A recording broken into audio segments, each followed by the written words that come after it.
Tonight we're stepping back in time, way back, to a world where candlelight flickers in stone halls and the scent of aging cheese hangs heavy in the air.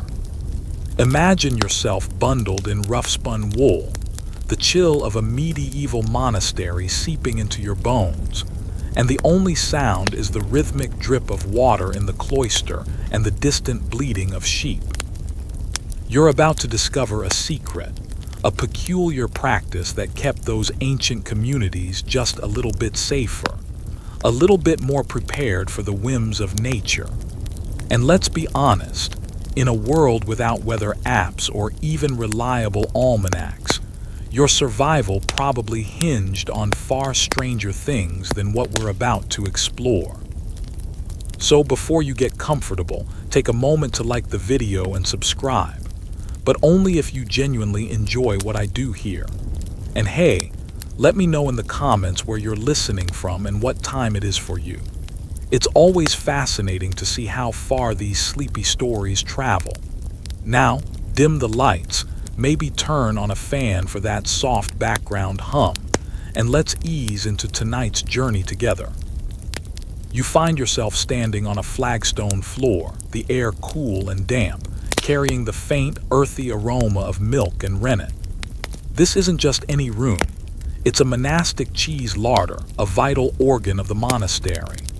Sunlight, or what little of it manages to penetrate the thick, grimy window panes, casts weak, dusty shafts across rows upon rows of aging cheese wheels.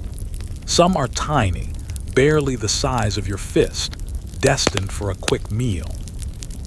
Others are colossal, a good meter in diameter, looking like ancient, petrified moons. You reach out, your fingers brushing against the rough rind of a particularly large wheel. It feels cool, slightly greasy, and surprisingly firm. The silence in this room is profound, broken only by the occasional creak of the wooden shelves under the immense weight, or perhaps the distant echo of a monk's chant from the chapel. You're a novice here, fresh-faced and a little overwhelmed by the sheer scale of the monastic life. Your days are a blur of prayer, manual labor, and surprisingly bland gruel. But today, you've been given a special task, one that initially strikes you as utterly bizarre. You're here to observe Brother Thomas, the monastery's most senior cheesemaker, and as you're about to discover, its unofficial meteorologist. Brother Thomas is a man of vast experience, his hands gnarled and strong from years of turning and tending these dairy behemoths. His face is a roadmap of wrinkles, each one telling a story of countless seasons spent observing the subtle dance between earth, sky, and cheese. He moves with a quiet purpose, his bare feet padding softly on the stone floor, his woolen habit brushing against the shelves. He turns to you, a gentle smile crinkling the corners of his eyes. "Welcome, young one," he whispers, his voice raspy but kind.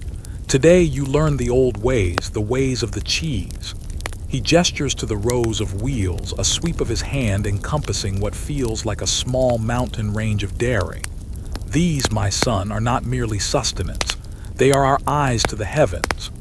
You blink, trying to process this. Cheese, an eye to the heavens. It sounds like something out of a fairy tale, or perhaps a particularly vivid dream after too much weak ale. Brother Thomas pulls a small wooden stool closer to a section of shelves where several wheels, all roughly the same size and age, are arranged. He selects one, a magnificent specimen with a pale, almost golden rind and a few telltale cracks radiating from its center. He gently lifts it, cradling it in his arms as if it were a newborn babe, and brings it closer to you. "Observe," he murmurs, his gaze fixed on the cheese. You lean in, a little unsure of what you're supposed to be observing. It looks like a wheel of cheese, a very large, very yellow wheel of cheese. He points a calloused finger to a tiny, almost imperceptible bead of moisture forming on the rind. "Do you see this? he asks, his voice barely above a whisper. You squint, your eyes adjusting to the dim light. Yes, there it is, a minuscule droplet like a tear shed by the cheese itself.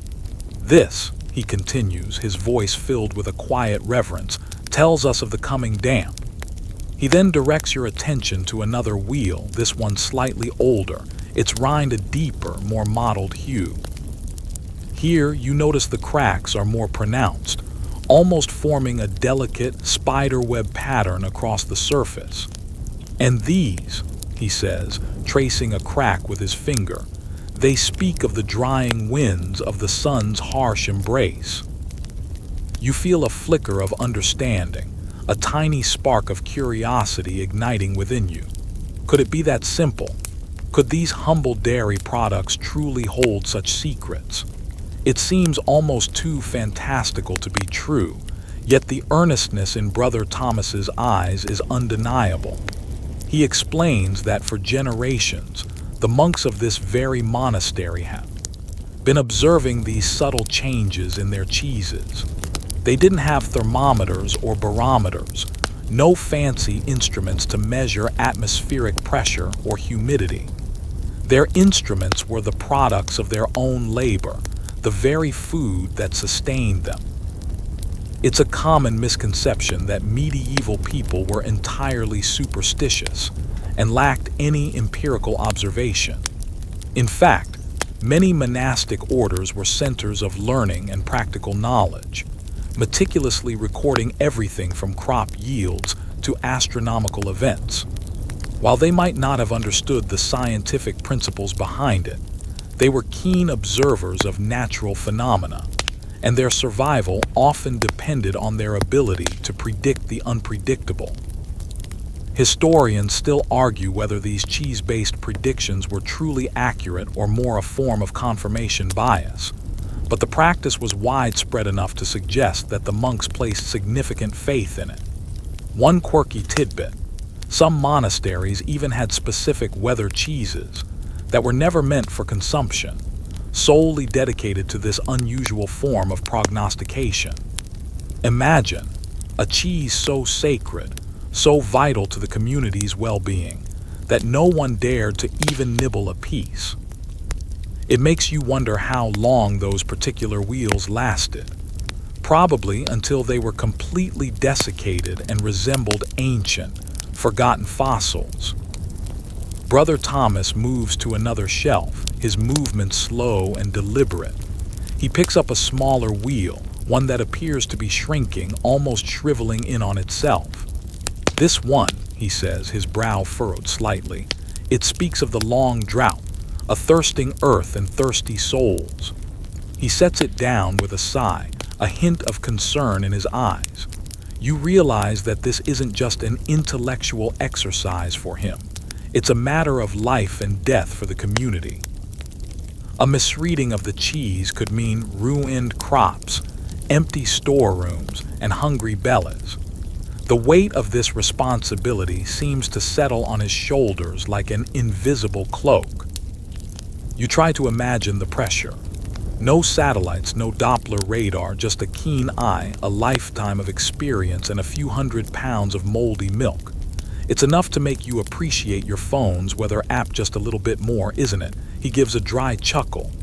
It's a good thing we make so much cheese, young one. More cheese, more chances to be right, or at least to be wrong less often. He winks and you can't help but smile. He's not just a master cheesemaker, he's a philosopher of dairy. He continues his lesson, explaining the nuances. The color of the mold, for instance. A particular shade of blue-green could indicate prolonged humidity, while a powdery white might suggest a drier, colder spell. The texture of the rind, whether it felt unusually sticky or remarkably dry, also held clues. He even described how the aroma of the cheese could shift, becoming more pungent and earthy before a storm, or sweeter and milder in the lead-up to clear skies. It was a symphony of subtle cues, a language spoken by the cheese itself, and Brother Thomas was its most fluent interpreter. You start to see the cheese not as a static object, but as a living, breathing entity, constantly reacting to its environment, absorbing and reflecting the very essence of the atmosphere. He picks up a wheel that looks almost perfect, its rind smooth and unblemished.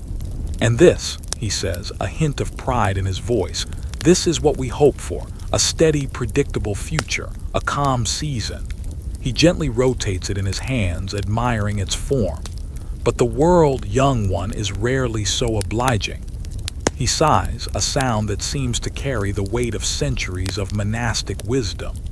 He reminds you that while the cheese offers clues, it is not infallible. There are always exceptions, sudden changes and moments when even the most experienced cheesemaker meteorologist is caught by surprise. It's a humbling reminder that even with all their ingenuity, they were still very much at the mercy of nature's power. It's almost like trying to predict what your cat will do next. You think you know, but then suddenly, it's climbing the curtains. You spend the rest of the morning observing Brother Thomas, watching as he meticulously examines each wheel, making mental notes, sometimes even scratching a small mark into the rind to record his observations. He doesn't use a ledger or a quill. His memory is his record book, etched with years of intimate knowledge of these dairy sentinels. You begin to understand that this isn't just about predicting rain or sunshine. It's about understanding the rhythms of the land, about being in tune with the subtle shifts in the environment that could mean the difference between a bountiful harvest and a lean year. It's a testament to human ingenuity, a clever adaptation in a world where technology was rudimentary and reliance on the natural world was absolute. You find yourself almost enjoying this odd, quiet task, the meditative quality. Tie of it, the way your senses are sharpened, trying to discern the same hidden messages Brother Thomas sees so clearly. You even start to wonder if your own preferences for certain cheeses might be subconsciously linked to the weather on the day you first tasted them. Perhaps your love for a sharp cheddar is a secret longing for a bright, sunny afternoon. Just a thought. The cool, earthy scent of the cheese larder continues to envelop you as Brother Thomas guides you through the labyrinthine shelves. You feel a strange sense of reverence for these humble dairy products, transformed from mere food into instruments of foresight. He explains the different stages of cheese aging and how each stage offers different insights into the weather. A young cheese, still soft and pliable, might show early signs of dampness more readily, its surface quickly blooming with a fine film of moisture. Older, harder cheeses, on the other hand, reveal their secrets through deeper cracks and subtle changes in their internal structure, requiring a more trained eye to interpret. It's like trying to read the emotions of a teenager versus an elder. One is more outwardly expressive, the other more nuanced. He points to a massive, ancient wheel, dark and almost brittle looking. This one, he says, tapping it gently with his knuckles, has seen many winters. It tells us of the deep cold, the prolonged frosts that grip the land. You notice a faint, almost crystalline sparkle on its surface, like tiny diamonds embedded in the rind. That young one is the sign of a truly bitter chill, a cold so profound it draws the very moisture from the air and traps it within the cheese. It's a fascinating thought that the cheese could somehow crystallize the essence of the cold, preserving a record of past seasons within its very being. You wonder if, in 1,000 years, archaeologists will find these cheese relics and marvel at the meteorological data they contain. Probably not. They'd probably just try to eat them and regret it. Brother Thomas then describes how they used these observations in practice. It wasn't just about knowing if it would rain tomorrow. It was about long-term planning. If the cheeses indicated a harsh winter was approaching, they would prioritize gathering extra firewood, reinforcing the monastery's drafty windows and ensuring the livestock had sufficient fodder. If a long, dry summer was foretold, they'd conserve water, plan for earlier harvests, and perhaps even organize prayers for rain with extra fervor. Their lives were inextricably linked to the land, and any hint of what the future held was a precious commodity. It's a far cry from today's world where you just check your phone and decide if you need an umbrella or not. Imagine having to consult a block of cheese before deciding what to wear. The Gouda looks a bit shriveled today. Better bring a hat. He recounts a particularly vivid memory from his youth. I was but a young novice, much like yourself, he begins, his gaze distant, lost in the mists of time. The cheeses, they spoke of an early, unforgiving spring, a false warmth followed by a sudden, brutal frost. My elders, they heeded the warning. We waited to plant our tender crops, much to the grumbling of some of the brothers who thought us foolish. He pauses, a faint smile playing on his lips. But then, just as the cheeses had foretold, the frost descended. It killed the sprouts of those who had planted early in the nearby villages. Our crops, however, survived. It was a powerful lesson, young one, in the wisdom of the cheese. You feel a ripple of awe. This wasn't just a quirky superstition. It was a practical, life-saving skill, honed over centuries of careful observation. It highlights a key difference between medieval thought and modern science. While they might not have formulated hypotheses or conducted controlled experiments in the way we do today, they were masters of pattern recognition. They saw the world as an interconnected web, where everything influenced everything else, and they sought to understand those connections, however subtle. A scholarly debate still simmers among historians. Was this cheese-based prognostication a form of proto-science, or merely a sophisticated form of folk wisdom passed down through generations? Some argue that the subtle changes in cheese rinds and textures are indeed influenced by ambient humidity, temperature, and barometric pressure, making the monks' observations empirically sound, even if their understanding of the underlying physics was limited.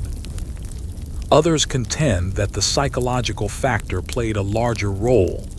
The monks believed in the cheese, and their actions based on those beliefs often led to positive outcomes, reinforcing their faith in the method.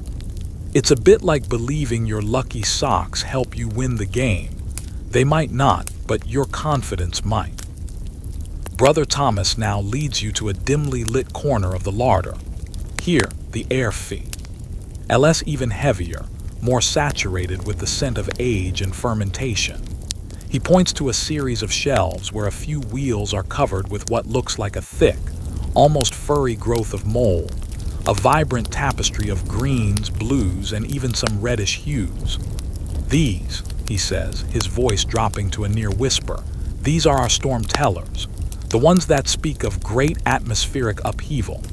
You instinctively recoil a little. They look less like food and more like forgotten scientific experiments.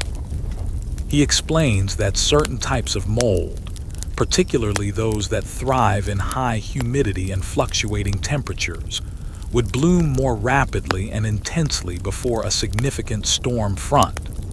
The deeper, more aggressive the mold growth, the more severe the storm was predicted to be. He shows you a wheel where the mold has grown in intricate, almost fractal patterns, spreading like a miniature organic map across the rind. This patterning, he says, tracing a complex swirl with his finger, tells of the wind's direction. A swirl to the east, winds from the east. A dense patch here, a sudden gust from the west. It's incredibly detailed, a testament to the years of minute observation that went into this monastic art. You can almost hear the wind howling through the cracks in the cheese, a ghostly whisper from the impending tempest. He chuckles softly. Of course, sometimes the cheese would simply grow a truly magnificent beard, and we just have to admit it was a very happy cheese, not a meteorological marvel. He pauses, then adds, but usually it was more reliable than the village elder's aching joints, though he swore by them. You find yourself smiling again. Even in the solemn confines of the monastery, there was room for a little lightheartedness, a recognition of the inherent unpredictability of both nature and human ailments. It's a good reminder that even serious subjects can have a touch of humor. What if someone got confused and thought a happy cheese meant sunny skies? The results could be messy. You begin to notice that Brother Thomas isn't just looking at the cheese, he's listening to it in a way. He presses his ear close to a large wheel, then nods slowly. The subtle hum, young one, the way the fermentation sounds, it changes too with the pressure. A low, steady thrum, a calm sky, a frantic bubbling, a restless air. You close your eyes, trying to hear it too, but all you detect is the faint creaking of the shelves. Perhaps it's a sound only the truly dedicated can perceive, a frequency beyond the range of ordinary human ears. Or perhaps it's simply the sound of his imagination. But then again, maybe it's not. The world is full of hidden signals after all. The sheer dedication required for this level of observation is astounding. It's not just a casual glance. It's a deep, sustained engagement with the material world around them. They lived and breathed with their cheese, their fates intertwined. It makes you realize how disconnected we've become from the natural world, relying on screens and sensors rather than our own senses. You imagine a group of monks gathered around a particularly ominous-looking cheese, their faces etched with concern, debating the implications of a newly formed crack or a sudden burst of mold. It was a form of communal problem-solving, a collective effort to decipher the cryptic messages of the dairy. As the morning wears on, you start to pick up on some of the subtle cues yourself.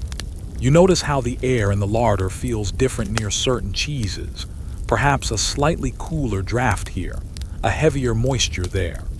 You start to see the faint glimmer of condensation on some rinds, the almost imperceptible changes in color and texture. It's as if Brother Thomas has opened your eyes to a hidden language, a secret alphabet written on the surface of the cheese. You realize that this isn't just about predicting the weather. It's about fostering a profound connection to the environment, a deep understanding of the subtle forces that shape their world. And all from a humble block of cheese. Who knew dairy could be so insightful? Definitely not your average supermarket cheddar. As you continue your apprenticeship with Brother Thomas, you begin to understand that the monk's meteorological methods weren't confined solely to the larder. The cheese, while central, was part of a larger system of observation. You learn that the humidity and temperature within the larder itself were crucial indicators, often mirroring the conditions outside. The very stones of the monastery, cool and damp, acted like a giant porous barometer, absorbing and releasing moisture in response to atmospheric changes. Brother Thomas would often pause at a particular spot in the larder, placing his hand against the cold stone wall, a thoughtful expression on his face. "The stones speak, too, young one," he'd murmur. "They weep before the rain, and they dry before the wind." You also discover the monks maintained detailed, if rudimentary, records. While not in formal ledgers, they often used notches on a wooden stick or a simple chalk mark on a slate to track patterns. A series of deep notches might signify a particularly wet season, while a scratch might denote an unexpected frost. These simple records, combined with the collective memory of the older monks, formed a kind of living almanac. passed down orally and through practical demonstration. It was a system built on repetition and communal learning, refined over centuries. This collective knowledge, often dismissed as mere folklore, was in fact a sophisticated form of environmental data collection. A mainstream historical fact you learn is that many monasteries were indeed self-sufficient entities, requiring them to be highly attuned to their local environment. Their survival depended on successful agriculture, and therefore, accurate weather prediction was not just a convenience but a necessity. They cultivated their own crops, raised their own livestock, and produced their own food, including, of course, vast quantities of cheese. This self-reliance fostered an intimate relationship with nature, forcing them to become keen observers of every subtle shift and change. They couldn't simply order supplies from a distant market if their crops failed due to unexpected weather. They had to be prepared. Brother Thomas recounts another tale, this one from a time of great floods. The cheeses, he says, his voice grave, they were weeping like never before. The mold grew rampant like a wild forest across their rinds. It told us of endless pounding rain. He shakes his head slowly. We reinforced the river banks higher than anyone thought necessary. The villagers, they laughed. They said we were mad that the heavens would not open so fiercely. He pauses, his gaze fixed on a particularly moist-looking cheese. But the heavens did open, and while the village suffered, our monastery, thanks to the wisdom of the cheese, stood firm. Our stores were safe, our brothers dry. You feel a shiver run down your spine. The image of the monks toiling against the rising waters, guided by the silent prophecies of their cheese, is powerful. One quirky or fringe tidbit is that some monastic orders reportedly developed specific cheese strains or aging techniques that were believed to enhance their weather-predicting properties. Whether this was truly effective or simply a matter of tradition and belief is debated, but it speaks to the deep integration of this practice into their daily lives. Imagine a monastery where they have a special storm cheese that they only bring out when the weather looks particularly ominous. Perhaps it's a cheese so potent in its predictive powers, it could even tell you when your neighbor would borrow your best hammer and forget to return it. Now that's real power. You ask Brother Thomas about false positives. Did the cheese ever lie? You inquire, your voice a little hesitant. He chuckles, a dry, rustling sound. Lie? No, young one, the cheese never lies. It is our interpretation that sometimes falters. He explains that sometimes a cheese might show signs of dampness, but a sudden shift in wind patterns could blow the storm away. Or a dry spell might be predicted, only for an unexpected shower to pass through. It is a language, not a decree, he clarifies. And like any language, it requires careful listening and an understanding of its subtle nuances. He likens it to reading the mood of a cantankerous old mule. You can get a general idea, but don't bet your last loaf of bread on it. Historians still argue whether the monks' cheese-based predictions were consistently accurate, or if the occasional success stories were simply remembered more vividly than the failures. However, the persistence of the practice across different monastic communities suggests that it held significant perceived value. It's a fascinating example of how humans, in the absence of advanced technology, devise ingenious methods to cope with uncertainty. It also highlights the close relationship between belief, observation, and practical application in the medieval world. Maybe they just really loved cheese and found a good excuse to spend more time with it. Who can blame them? Brother Thomas moves to another section of the larder where the cheeses are smaller, more compact. These, he explains, are often used for shorter-term forecasts. The smaller wheels, he says, they react more quickly to changes in the air. A sudden chill, a rapid rise in humidity, they show it almost immediately. He picks up a small, almost perfectly spherical cheese, its rind slightly tacky to the touch. This one, he muses, tells me of a cool night, perhaps even a touch of fog by dawn. You touch the cheese yourself, and indeed it feels cooler than the surrounding air, with a faint, almost imperceptible stickiness.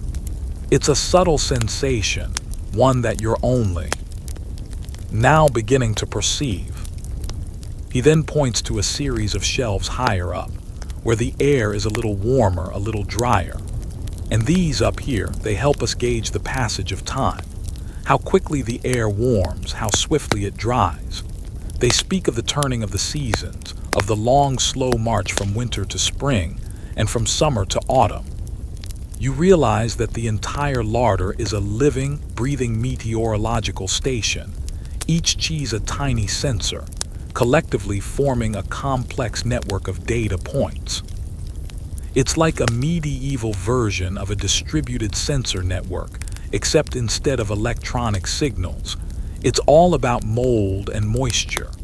Far more organic, certainly, and probably smells better than a server farm. You can almost visualize the monks, centuries ago, pacing these very aisles, their cowled heads bent over the cheese, murmuring about humidity levels and mold growth. It was a daily ritual, a quiet, contemplative act that connected them to the cycles of nature.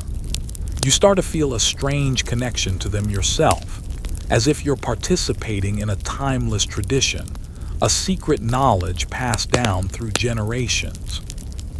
It's a humbling thought that even in their seemingly isolated existence, these monks were deeply engaged with the scientific principles of their world, even if they didn't articulate them in modern terms. Brother Thomas gives you a small, perfectly round cheese, barely the size of your palm. Your first weather cheese, young one, he says with a smile. Take it, observe it, feel its pulse, listen to its whispers.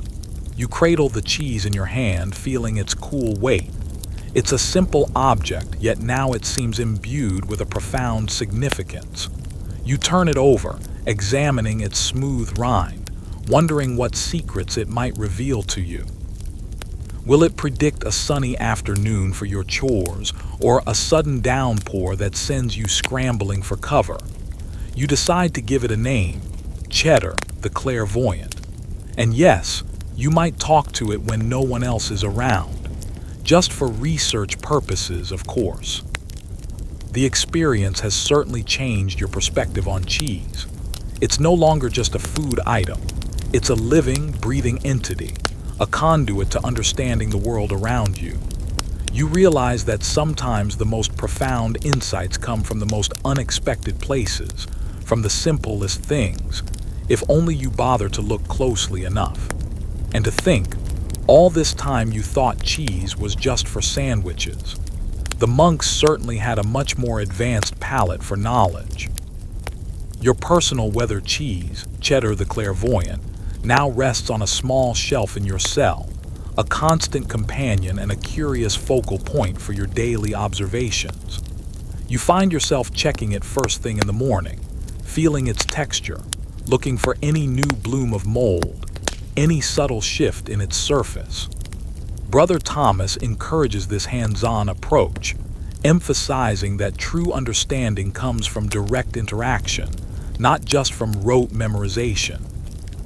He believes that the cheese speaks to those who listen with all their senses. You learn about the concept of cheese memory. This is not a scientific term, of course, but it's how Brother Thomas describes the way a cheese retains the imprints of past atmospheric conditions. A cheese that has endured a particularly dry spell might develop a certain brittleness in its rind, even if the humidity later increases. A cheese that has been exposed to consistently cool temperatures might develop a denser, less porous interior. It's as if the cheese itself records its environmental history, a tangible timeline of weather patterns etched into its very being. You can almost see the layers of weather, like the rings of a tree, within the cheese. Imagine cutting open a cheese and declaring, "Ah yes, 1347 was a bit damp, wasn't it?" Brother Thomas explains that understanding this cheese memory is crucial for accurate long-term forecasting. By examining older cheeses, they could glean insights into seasonal trends, identifying patterns that might repeat themselves.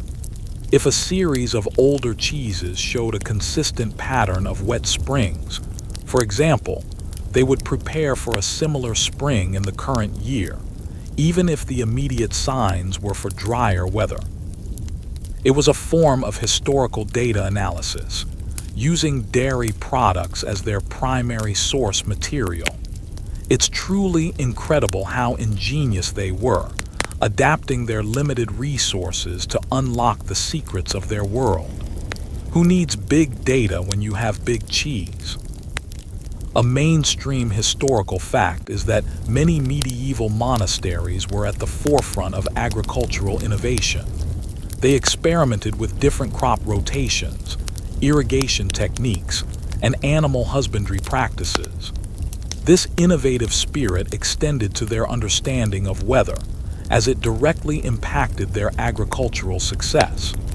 The monks weren't just passively observing, they were actively seeking to improve their methods, to refine their understanding of the natural world in order to better manage their resources. Their survival, in many ways, depended on their ability to be both farmers and rudimentary scientists. Brother Thomas tells you a story about a particularly harsh winter when the monastery faced severe food shortages. The cheeses, they had warned us, he recounts, his voice solemn. They had shown signs of a winter that would not yield, a prolonged grip of ice and snow. We had stored extra grain, extra dried fruits, but still the winter was more brutal than any in living memory. He pauses, his gaze distant. It was then that we learned the limit of even the cheese's wisdom. Sometimes nature simply unleashes its full fury beyond all prediction, but even then the cheese had helped us prepare to lessen the suffering. You realize that while their methods were sophisticated for their time, they were still ultimately humble in the face of nature's power. It's a good lesson. Even the best forecast sometimes gets it wrong. Like when you plan a barbecue and it suddenly hails. One quirky or fringe tidbit is that some monastic communities, particularly those in isolated regions, reportedly use cheese not just for weather prediction, but also for determining auspicious times for certain activities. For example, a cheese showing signs of settled weather might indicate a good time for building or repairing, while a cheese showing signs of impending dampness might suggest it's best to mend roofs. It was a holistic approach, integrating their dairy wisdom into all aspects of their lives, from farming to construction. Imagine having a meeting with the abbot and him saying, "The brie is looking stable, Brother Michael, so let's start that new wall." Historians still debate the extent to which these monastic weather practices were shared and standardized across different monasteries. Was there a universal cheese code? Or did each monastery develop its own localized system based on its specific environment and cheese-making traditions? Evidence suggests that there was likely a blend of both. Basic principles, such as moisture on the rind indicating humidity, might have been broadly understood, while more nuanced interpretations, like specific mold patterns indicating wind direction, might have been unique to individual communities. It's a fascinating puzzle, trying to piece together these ancient knowledge systems. It's like trying to decode a secret language where half the dictionary is missing.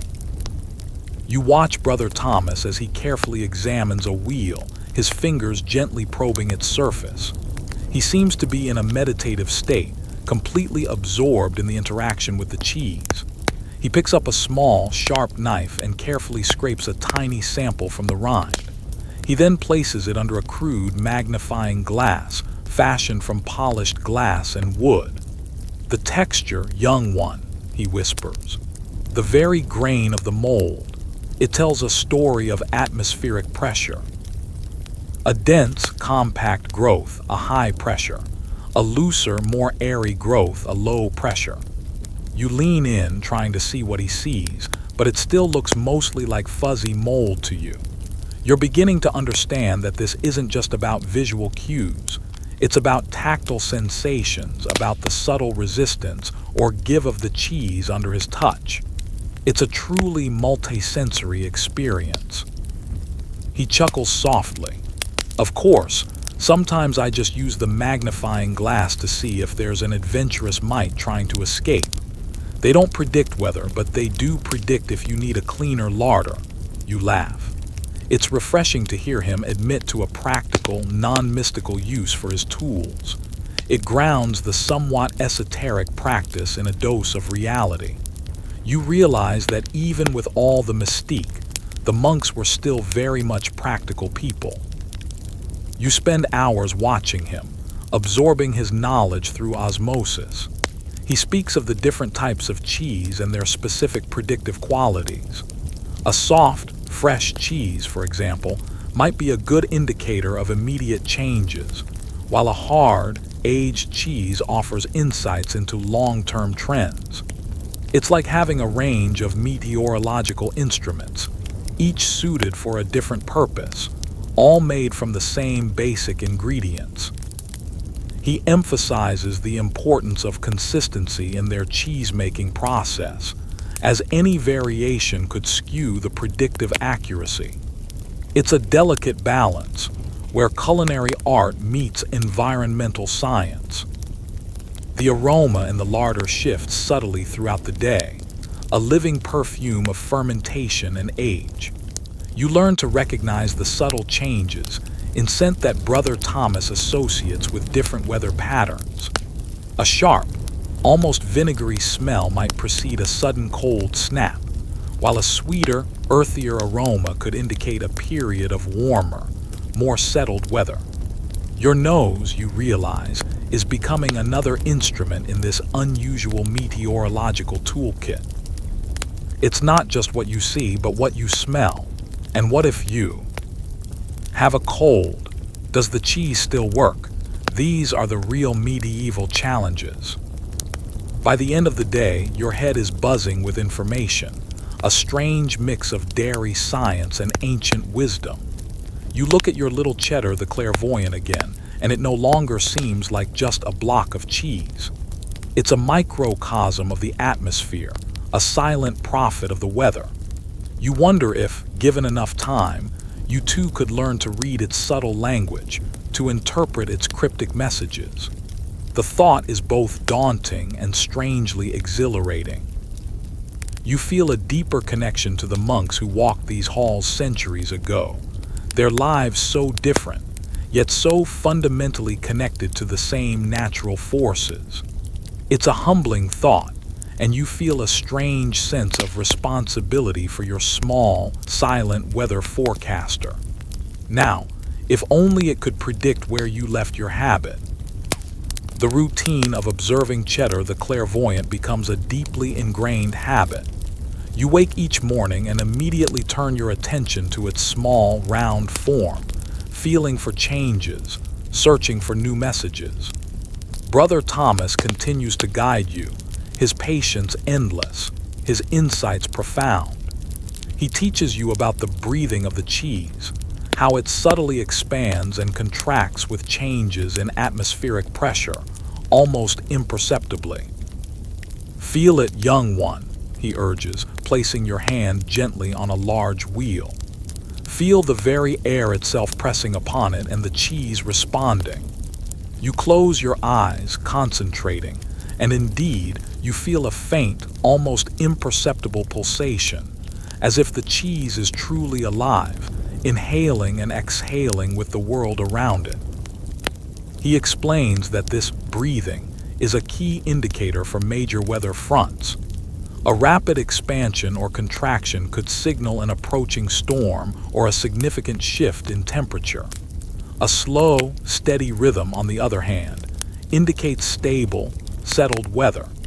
It's a continuous, silent dialogue between the cheese and the atmosphere, a conversation that has been unfolding for centuries within these monastic walls. You realize that the monks weren't just passively observing. They were engaging in a deeply tactile, intuitive form of scientific inquiry, using their own bodies as sensitive instruments. It's like using your own heartbeat to predict the stock market. Highly unreliable but fascinating to try. A mainstream historical fact you absorb is that medieval society was heavily agrarian, meaning agriculture was the cornerstone of their economy and survival. Any disruption to farming, particularly due to unpredictable weather, could lead to widespread famine and hardship. This fundamental reliance on agriculture drove innovation and meticulous observation in all areas related to farming, including weather forecasting. The stakes were incredibly high, making every small piece of predictive knowledge immensely valuable. They weren't predicting if your flight would be delayed. They were predicting if you'd have food to eat. Brother Thomas recounts a tale of a particularly severe winter where the monastery's very survival hung in the balance. The cheeses, he says, his voice hushed, they had warned us of a profound, unnatural cold. The rinds were brittle, almost frozen, even within the larder. The mold, it withered and died, refusing to grow. We had never seen such a thing. He describes how the monks worked tirelessly, shoring up defenses, sharing what little warmth they could generate. And indeed, he continues, the cold descended with a vengeance. Rivers froze solid, trees split from the frost, and many villages suffered terrible losses. But here, within our walls, the cheese had spoken and we had listened. We survived, though barely, a testament to their quiet wisdom. You imagine the monks huddled together, listening to the bitter winds howl outside, their only comfort the knowledge that they had done all they could, guided by their dairy prophets. One quirky or fringe tidbit you pick up on is that some medieval texts and monastic chronicles contain references to cheese prayers, or blessings of the curd, which were believed to enhance the cheese's prophetic abilities. While likely more a reflection of their spiritual beliefs than any actual scientific efficacy, it highlights the profound reverence they held for these cheese instruments. Imagine the abbot leading a solemn procession into the larder, sprinkling holy water over the parmesan. Bless this cheese, that it may tell us of the coming storms, and also that it may taste good with pasta. Historians still debate the extent to which cheese-based prognostication was truly effective versus being a form of cognitive bias, where monks might have subconsciously selected and interpreted evidence that confirmed their existing beliefs. However, the consistent anecdotal evidence across different monasteries and centuries suggests that there was at least some perceived accuracy, perhaps based on empirical observation of factors like humidity and temperature that directly affect cheese. It's a good example of how practical knowledge can emerge even without a full theoretical understanding. Kind of like knowing hitting your computer makes it work again, even if you do know why. You notice Brother Thomas often brings in small, fresh curds from the dairy to the larder. He doesn't place them on shelves with the aging cheeses, but sets them on a cool stone slab. These, young one, he explains, are our instantaneous messengers. They are still raw, sensitive to the slightest shift in the air. He demonstrates how a tiny bead of whey might form on the surface of a fresh curd minutes before a sudden drizzle begins outside, or how a curd might firm up unusually quickly before a period of dry winds. It's like a superfast weather sensor, reacting to immediate atmospheric changes before they even become noticeable to the human eye. You wonder if they ever had a race between the curd and the abbot's sneeze to see which could predict rain faster. Probably the sneeze. He laughs softly. Of course, sometimes a curd would just decide to be stubborn and tell us nothing, like a grumpy old man who refuses to share his wisdom until he's had his morning gruel. He winks. You realize that despite their reliance on the cheese, they also understood its limitations and maintained a healthy sense of humor about it. It's a practical approach to life, accepting imperfections while striving for understanding. You begin to recognize specific mold formations that Brother Thomas attributes to particular weather events. A lacy, almost delicate white mold, he explains, often presages a period of calm, clear weather. A more aggressive, almost furry green mold, on the other hand, speaks of persistent dampness and potential for prolonged rain. The sheer variety of mold and the specificity of their interpretations is astounding. It's like learning a complex language where every nuance of shape, color, and texture carries a distinct meaning. You start to see the larder as a vast, living library of meteorological data, waiting to be read. The quiet hum of the larder, the subtle sense, the feeling of the cool, damp air on your skin, it all contributes to a deeply immersive experience. You no longer just see cheese. You see atmospheric conditions, past and future, embodied in solid form. You find yourself picking up cheddar the clairvoyant throughout the day, turning it over in your hands, feeling its weight, listening to its silent pronouncements. You're becoming attuned to its subtle language, almost instinctively.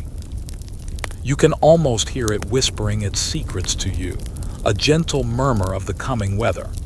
It's a strange, intimate bond you've formed with this small lump of dairy, and you think maybe, just maybe, it truly is whispering, probably about how much it misses being milk. The monastic cheese larder, once a place of mere storage in your eyes, has transformed into a vibrant, living laboratory. You now perceive the subtle atmospheric currents within it, the way the temperature shifts, the ebb and flow of humidity. Brother Thomas often emphasizes the importance of the larder's environment itself as a predictive tool. The air, young one, he says, gesturing around the cavernous room, it is the first messenger. The cheese, it merely reflects its truths. He explains how a sudden draft from the tiny, high-set windows could indicate a shift in prevailing winds, or how the very condensation on the stone walls could precede a heavy dew or a morning fog. The entire structure of the monastery, designed for permanence and stability, paradoxically served as a sensitive instrument for detecting environmental change. You learn about the interplay between the cheese and its immediate surroundings. A cheese placed near a ventilation shaft, for instance, might show signs of drying more quickly, whereas one nestled deep within a sheltered corner might retain moisture longer. Brother Thomas teaches you to account for these microclimates within the larder, to understand how they influence the cheese's message. It's a complex system, requiring not just observation of the cheese itself, but also an understanding of the specific conditions each wheel is exposed to. It's like having multiple weather stations, each providing slightly different data, and you have to synthesize it all. And then you remember you're just looking at cheese.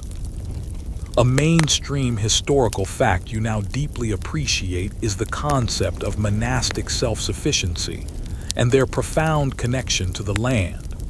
Monasteries were often established in rural, isolated areas, forcing them to become masters of their local ecology. Their knowledge of plants, animals, and weather patterns was not academic. It was existential. This deep practical engagement with their environment fostered a unique form of empirical observation, where the very act of survival drove scientific inquiry. They weren't just praying, G for good weather. They were actively trying to understand and predict it. Brother Thomas recounts a story of a long, cold spring when the monastery's sheep were particularly vulnerable. The cheeses, he remembers, his voice tinged with concern, they showed a persistent chill, a reluctance to warm even as the days lengthened. We knew the lambing season would be difficult. He describes how the monks took extra precautions, bringing the ewes into sheltered pens, providing extra feed and warmth. Many lambs in the nearby villages perished, he says, a solemn note in his voice. But here only a few were lost. The cheese, it had told us to prepare for a prolonged chill, and we had heeded its counsel. The image of the monks tending to their flock, guided by the silent wisdom of the cheese, is a powerful one, highlighting the tangible impact of their unique forecasting methods. One quirky or fringe tidbit is that some medieval illuminated manuscripts depict monks engaged in activities that appear to be cheese-based weather prognostication, though often in a stylized or symbolic manner. These illustrations, found in rare copies of monastic chronicles or agricultural treatises, offer tantalizing visual evidence of the practice, even if they don't provide explicit instructions. Imagine a tiny drawing of a monk pointing excitedly at a piece of roquefort. Behold, brethren, a 50% chance of showers and a strong possibility of feeling blue. Historians still debate the degree of scientific rigor applied to these observations. Were the monks truly correlating specific cheese changes with specific weather events in a systematic way? Or was it more of an intuitive, almost artistic interpretation? It's likely a blend of both. Their empirical observations were undoubtedly keen, but their interpretations might have been influenced by their existing beliefs and the immediate needs of the monastery. It's a fascinating intersection of practical skill and spiritual worldview. It's a bit like predicting if your grumpy uncle will give you money for your birthday. You have data from past birthdays, but it's still mostly a gut feeling. You watch as Brother Thomas meticulously turns a large cheese wheel, brushing off a few stray crumbs. The turning, young one, he explains, is not just for curring. It is also an act of observation. As you turn it, you feel its weight, its density, its subtle shifts. A lighter cheese might indicate more moisture has evaporated, suggesting drier air. A heavier one, more moisture retained. It's a continuous process of interaction, where every action in the larder is imbued with multiple layers of meaning and purpose. Even the mundane task of turning cheese becomes an act of scientific inquiry. You wonder if they ever dropped one and had to explain to the abbot that the weather forecast had suddenly changed to cloudy with a chance of crumbs. He laughs gently, and of course, sometimes a cheese is just heavier because Brother Gregory ate too much of it yesterday, and we're all pretending not to notice. You chuckle. It's good to know that even within the monastic walls, human foibles and a little bit of playful deception were not entirely absent. It makes the monks feel more relatable, less like austere, unapproachable figures of history. Your own Cheddar the clairvoyant seems to be developing its own personality. You've noticed a faint pattern of almost concentric circles forming on its rind, and you're beginning to associate it with periods of stable atmospheric pressure. You even find yourself talking to it, whispering your observations, seeking its silent counsel. It's a peculiar relationship, but one that feels increasingly natural. You realize that your senses are becoming more acute, more attuned to the subtle environmental cues that once passed unnoticed. You can almost feel the impending shifts in air pressure, the subtle increase in humidity, before Cheddar even has a chance to fully reflect them. You're becoming a human cheese barometer. The silence of the larder, broken only by the occasional shuffle of Brother Thomas's feet or the soft creak of the shelves, fosters a deep sense of contemplation. You feel a connection to the long line of monks who have stood in this very spot, their lives intertwined with the silent wisdom of the cheese. It's a profound experience, learning to read the language of nature through such an unexpected medium. It's a reminder that knowledge can be found everywhere, even in the most unlikely of places, if only you open your mind and your senses. You think about what other everyday objects might hold hidden secrets if you only looked closely enough. Perhaps your pillow can predict tomorrow's dreams. The scent of aging cheese, a constant companion in the larder, has subtly shifted for you. It's no longer just a generic cheese smell. You're beginning to discern distinct nuances, linking certain aromas to specific atmospheric conditions. Brother Tom, as points to a wheel with a particularly pungent, almost ammoniacal aroma. This, young one, he explains, often precedes a period of heavy rain, perhaps even a thunderstorm. The increased moisture in the air, it quickens the fermentation, releasing these stronger notes. You inhale deeply, trying to commit the scent to memory. It's a surprising realization that your nose, usually just a tool for appreciating a good meal, can also be a vital instrument in weather prognostication. He then presents a cheese with a faint, almost sweet, nutty aroma. And this, he continues, often indicates a period of clear, stable weather, perhaps even a cooling trend after a warm spell. The drier air, it slows the fermentation, allowing these more delicate aromas to emerge. You find yourself closing your eyes, focusing solely on the scent, trying to isolate the subtle differences. It's a challenging but rewarding exercise, honing your olfactory senses to an almost preternatural degree. You're becoming a sommelier of atmospheric conditions, judging the vintage of the weather by its cheesy bouquet. A mainstream historical fact that underscores the monks' ingenuity is their reliance on their senses in an era before standardized scientific instruments. Without thermometers, barometers, or hygrometers, they had to develop sophisticated ways of interpreting sensory data. Their keen observations of phenomena like cheese maturation, plant growth, and animal behavior were their primary tools for understanding and predicting the natural world. This sensory-driven approach, while lacking modern scientific validation, was incredibly effective for their needs. They truly lived by their wits and their noses. Brother Thomas shares a personal anecdote about a time when his sense of smell saved the monastery from a severe fire. It was a hot, dry summer, he begins, his gaze distant.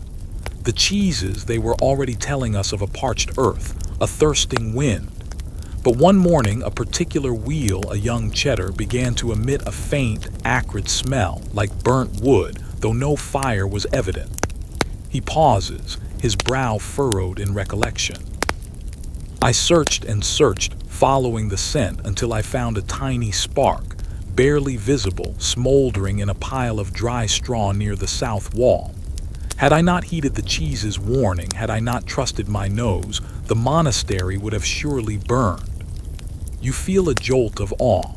The cheese, not just a weather prophet, but a silent guardian, a sentry against disaster. It's like having a magical smoke detector made of dairy. One quirky or fringe tidbit is the belief in some medieval communities that the taste of cheese also held predictive power. A particularly bitter or sour taste, for instance, might be associated with harsh weather, while a sweet or nutty taste might presage milder conditions. While this is less verifiable than visual or olfactory cues, it speaks to the holistic sensory engagement the monks had with their primary food source. Imagine the head abbot at dinner, taking a bite of cheese, chewing thoughtfully, and then declaring, "Brothers, I foresee a week of very grumpy weather indeed. This Parmesan is positively acidic." Historians still debate the specific chemical processes within cheese that might genuinely correlate with atmospheric changes. While the monks wouldn't have understood the microbiology, modern science can explain how humidity, temperature, and microbial activity influence the production of volatile organic compounds that contribute to cheese aroma.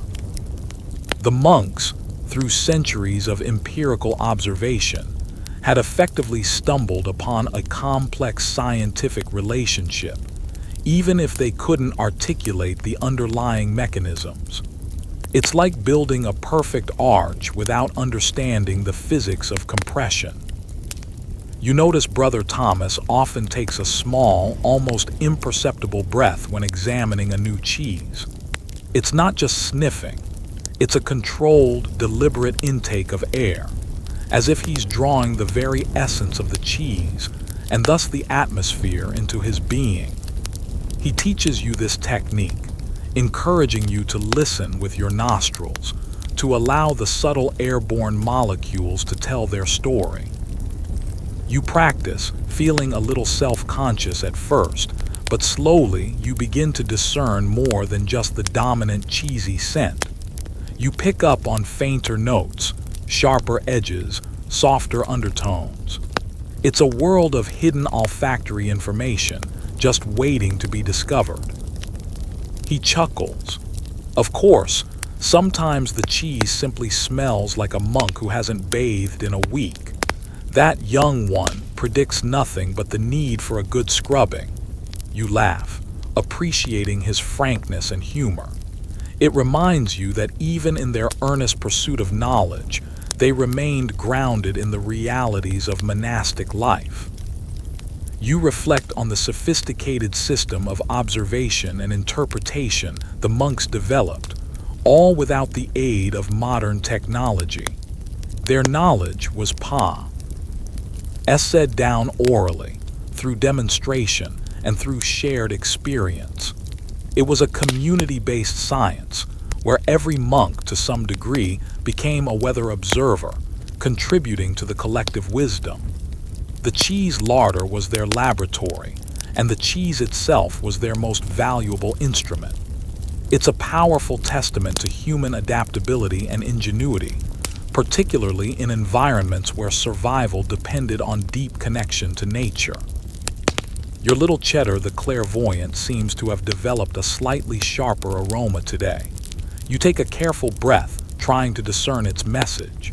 Is it a sign of impending rain, or perhaps a sudden drop in temperature? You make a mental note to observe it closely throughout the day. You're beginning to trust your own senses, to believe in the silent language of the cheese.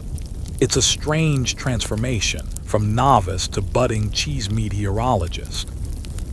And you realize, with a touch of pride, that you're slowly becoming a part of this long, quiet tradition, preserving a unique form of wisdom that stretches back through the mists of time.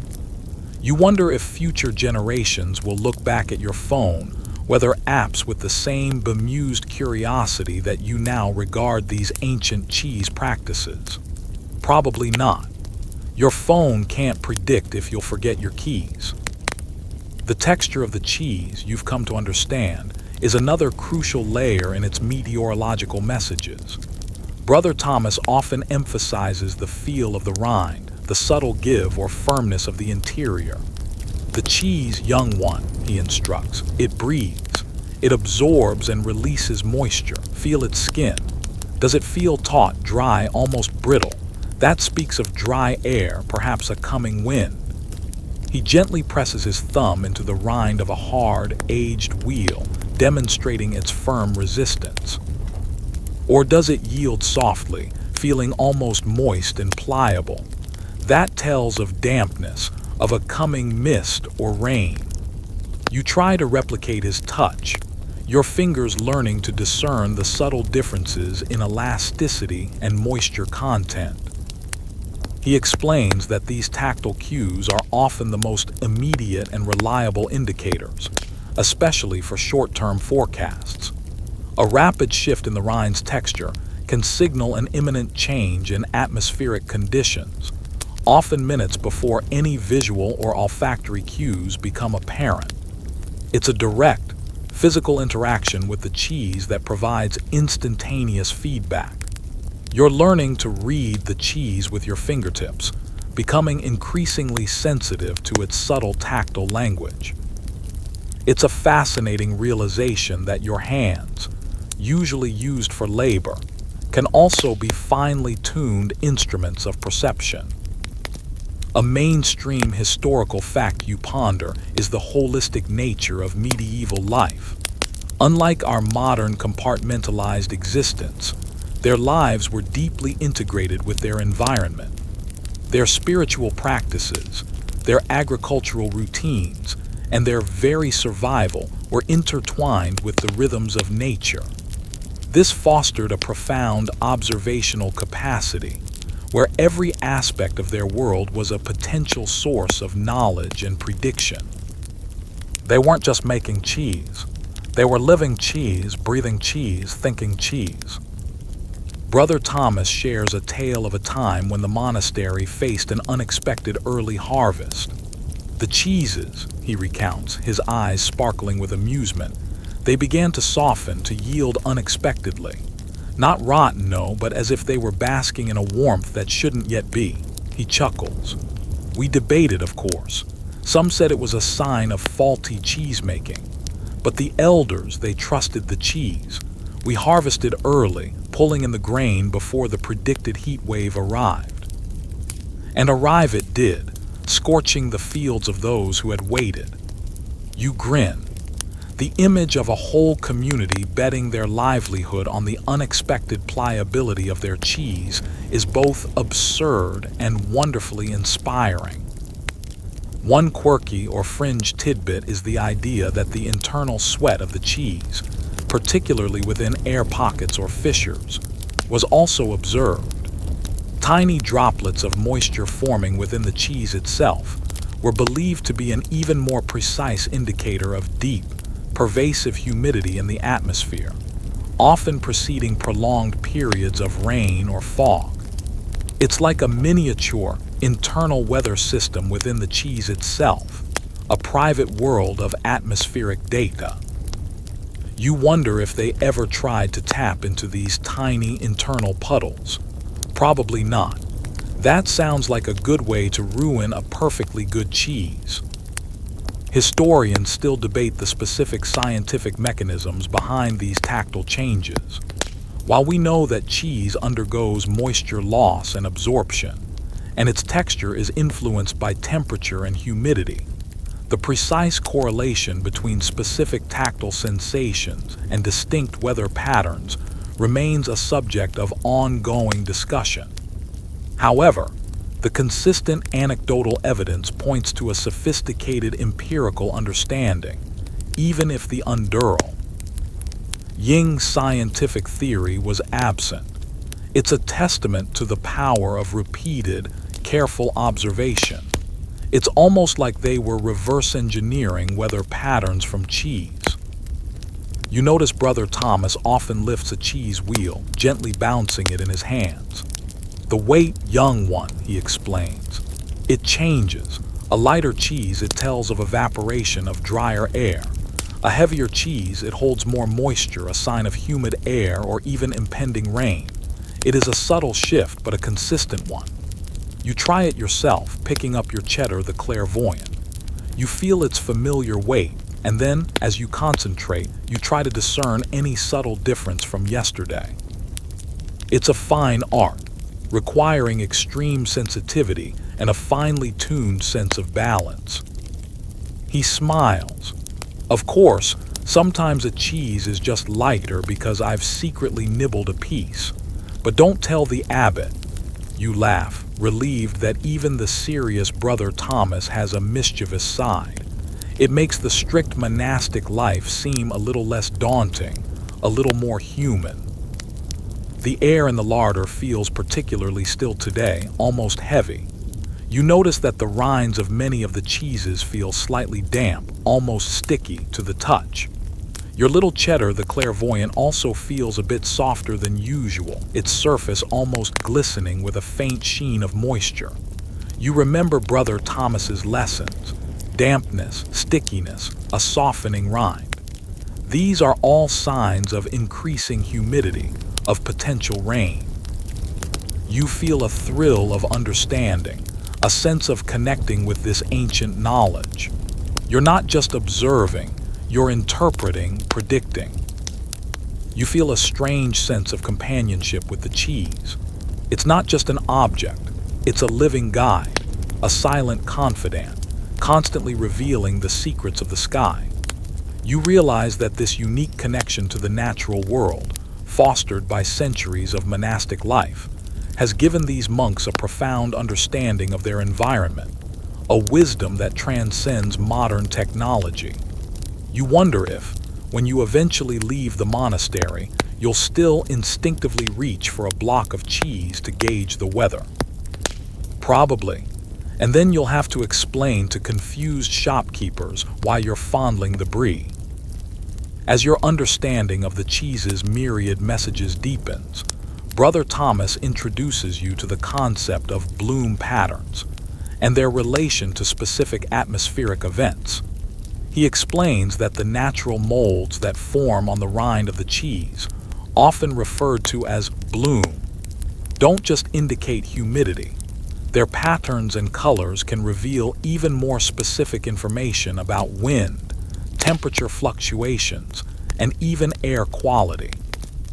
The bloom, young one, he says, tracing a delicate, feathery pattern on a blue-veined cheese.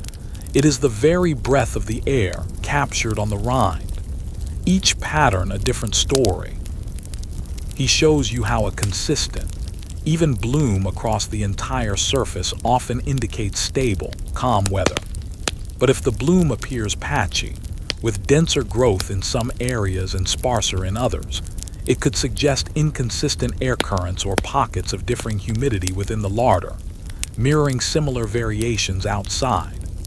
A particularly rapid, almost aggressive bloom of a specific, vibrant color, say, a deep blue or a rich green, might even presage strong winds or a sudden temperature drop. It's like a complex, organic tapestry, constantly being woven and rewoven by the invisible hand of the atmosphere. You feel like you're learning to read an ancient, living hieroglyphic script, etched in mold. A mainstream historical fact that puts this into perspective is the medieval understanding of hygiene and decay. While they didn't have microscopes or germ theory, they were acutely aware of the processes of fermentation and spoilage. They observed how different conditions affected these processes, and this practical knowledge likely informed their interpretations of cheese bloom. They saw mold not just as something to be managed, but as a source of information, a natural indicator. They truly saw the world as interconnected, and sometimes delicious. Brother Thomas recounts a story about a surprise summer storm that nearly ruined their hay harvest. The cheeses, he says, a hint of frustration still in his voice, they had shown us a faint, almost imperceptible shift in the bloom, a slight unevenness, a subtle deepening of color in one corner. We thought it minor, a passing shower at best. He sighs. But the storm, it came with unexpected fury. A sudden deluge, high winds, and much of our freshly cut hay was lost. He gestures to a cheese with a particularly mottled, uneven bloom. From that day, we learned. Even the smallest anomaly in the bloom, it demands attention. Nature, young one, often speaks in whispers before it shouts. You realize that even with all their expertise, humility in the face of nature's power was a constant lesson. One quirky or fringe tidbit is the belief in some monastic communities that certain sacred molds, often naturally occurring wild strains, had particularly strong predictive powers. These molds might have been cultivated or encouraged on specific cheeses, almost like a natural form of biosensor. Whether these strains truly possessed unique properties, or if it was simply a matter of tradition and belief, is unknown. But it adds another layer to the intriguing world of monastic cheese meteorology. Imagine a special monastic mold farm, carefully tended, for the sole purpose of growing weather-predicting fuzz. Historians still debate the extent to which these specific mold patterns were reliably correlated with weather events. While it's scientifically plausible that different atmospheric conditions would favor the growth of different microbial communities on cheese, the precise interpretations of these patterns would have been highly localized and reliant on centuries of empirical observation. It's a complex interplay of biology, chemistry, and environmental science, interpreted through the lens of lived experience. It's almost like a medieval Rorschach test, but with more cheese and less psychoanalysis. You observe Brother Thomas as he holds a large cheese wheel at eye level, slowly rotating it, his gaze sweeping across its surface. He's not just looking for mold, he's studying its growth patterns, its density, its distribution. He points to a section where the mold seems to be reaching, almost stretching in a particular direction. "See this, young one?" he asks. The direction of the growth, it can indicate the direction of the prevailing winds. The mold, it leans into the current, reaching for the moisture carried on the air. You lean in, trying to discern the subtle lean, the almost imperceptible growth habit. It's like watching a very slow motion dance, a silent ballet of microbes and air currents. He chuckles softly. Of course, sometimes the mold just grows in a funny way because a particularly clumsy novice sneezed on it. That young one predicts nothing but a slight recheesing. You smile, a little relieved that not everything is shrouded in mystical significance. It keeps the practice grounded in the reality of human error and everyday life. Your own Cheddar the clairvoyant is showing a new development. A tiny patch of bluish-green mold has appeared, spreading in a delicate, almost dendritic pattern. You remember Brother Thomas's words about aggressive growth and potential for rain. You feel a surge of excitement, a sense of being on the cusp of a revelation. You carefully observe its spread, its texture, the subtle changes in its hue. You're beginning to understand that the cheese isn't just reacting to the weather. It's actively expressing it, painting a visual representation of the atmospheric forces at play. The silence of the larder, broken only by your gentle movements and the occasional murmur of Brother Thomas, deepens your concentration. You feel completely immersed in this ancient practice, a part of a long lineage of monks who have sought to understand the world through the humble medium of cheese. It's a powerful testament to the ingenuity of humanity, the ability to find meaning and prediction in the most unexpected of places. And you realize that your connection to the cheese is not just intellectual, it's becoming deeply intuitive, almost spiritual. You're not just learning a skill, you're entering a secret society, a brotherhood of cheese readers. And you really hope your initiation involves more cheese. The concept of cheese weeping, as Brother Thomas describes it, is perhaps the most direct and visceral indicator of impending rain. You've observed it on your own Cheddar the clairvoyant, a subtle beating of moisture on its rind, almost like tiny tears. When the cheese weeps, young one, Brother Thomas explains, his voice hushed, the sky soon follows. It is the most undeniable sign of approaching dampness, of the very air becoming heavy with moisture. He points to a large wheel where the condensation is more pronounced, forming small, glistening droplets that slowly coalesce and run down the rind. It's a powerful visual, the cheese mirroring the heavens. He clarifies that weeping isn't just general dampness. It's a distinct phenomenon where visible droplets form, even when the ambient humidity in the larder feels relatively stable. It's believed to be caused by a sharp increase in atmospheric pressure and humidity, forcing moisture out of the cheese's pores. It's a direct, almost biological response to environmental change, a clear communication from the dairy oracle. You feel a sense of awe watching it, the cheese literally performing its prediction for you. A mainstream historical fact that connects to this is the medieval understanding of the water cycle, even without modern scientific terminology. They observed clouds forming, rain falling, and rivers swelling, and understood the interconnectedness of these phenomena. Their cheese observations were a practical extension of this understanding, a localized way to gauge the amount of moisture in the air before it manifested as precipitation. They intuitively grasped principles that would later be formalized by science. Brother Thomas recounts a harrowing tale of a time when the monastery ignored the weeping cheeses. It was harvest time, he recalls, his voice somber. The sun was bright, the sky clear, but the cheeses, they were weeping profusely like children in despair. The younger monks, myself among them, we were eager to bring in the last of the harvest.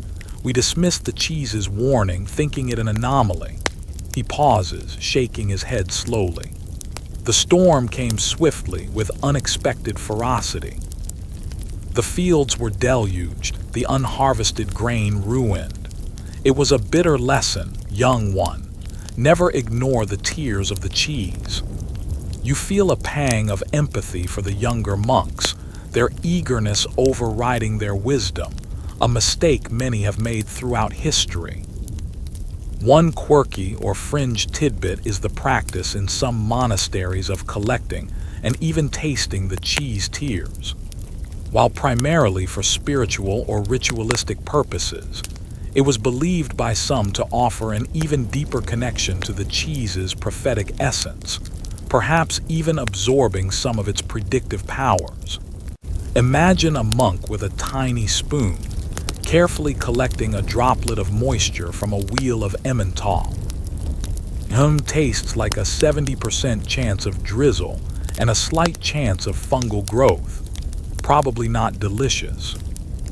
Historians still debate whether cheese weeping was a universally recognized phenomenon across all cheese types and regions, or if it was more pronounced in certain types of cheese or under specific environmental conditions. It's plausible that cheeses with higher moisture content or certain rind characteristics would be more prone to visible condensation. Regardless, the consistent mention of this phenomenon in various monastic accounts suggests its significance as a predictive indicator. It's a bit like trying to decide if your friend is genuinely upset or just has something in their eye. You spend time just watching the cheese, trying to catch the moment the weeping begins. It's often subtle, starting as a faint sheen before coalescing into distinct droplets. You notice that your little Cheddar the clairvoyant, which has been feeling slightly damp to the touch, is now showing a few tiny, almost microscopic beads of moisture. You feel a thrill of recognition, a confirmation of Brother Thomas's teachings. You're beginning to see the world through the cheese, interpreting its every subtle change as a direct message from the atmosphere. He chuckles.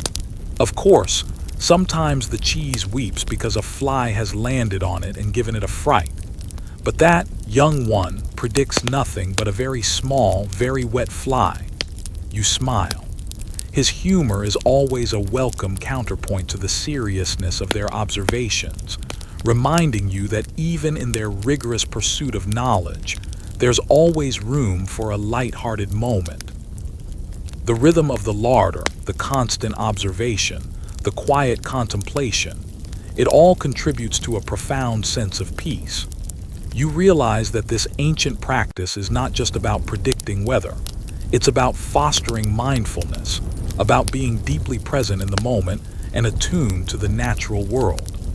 It's a meditative art form, using cheese as its canvas.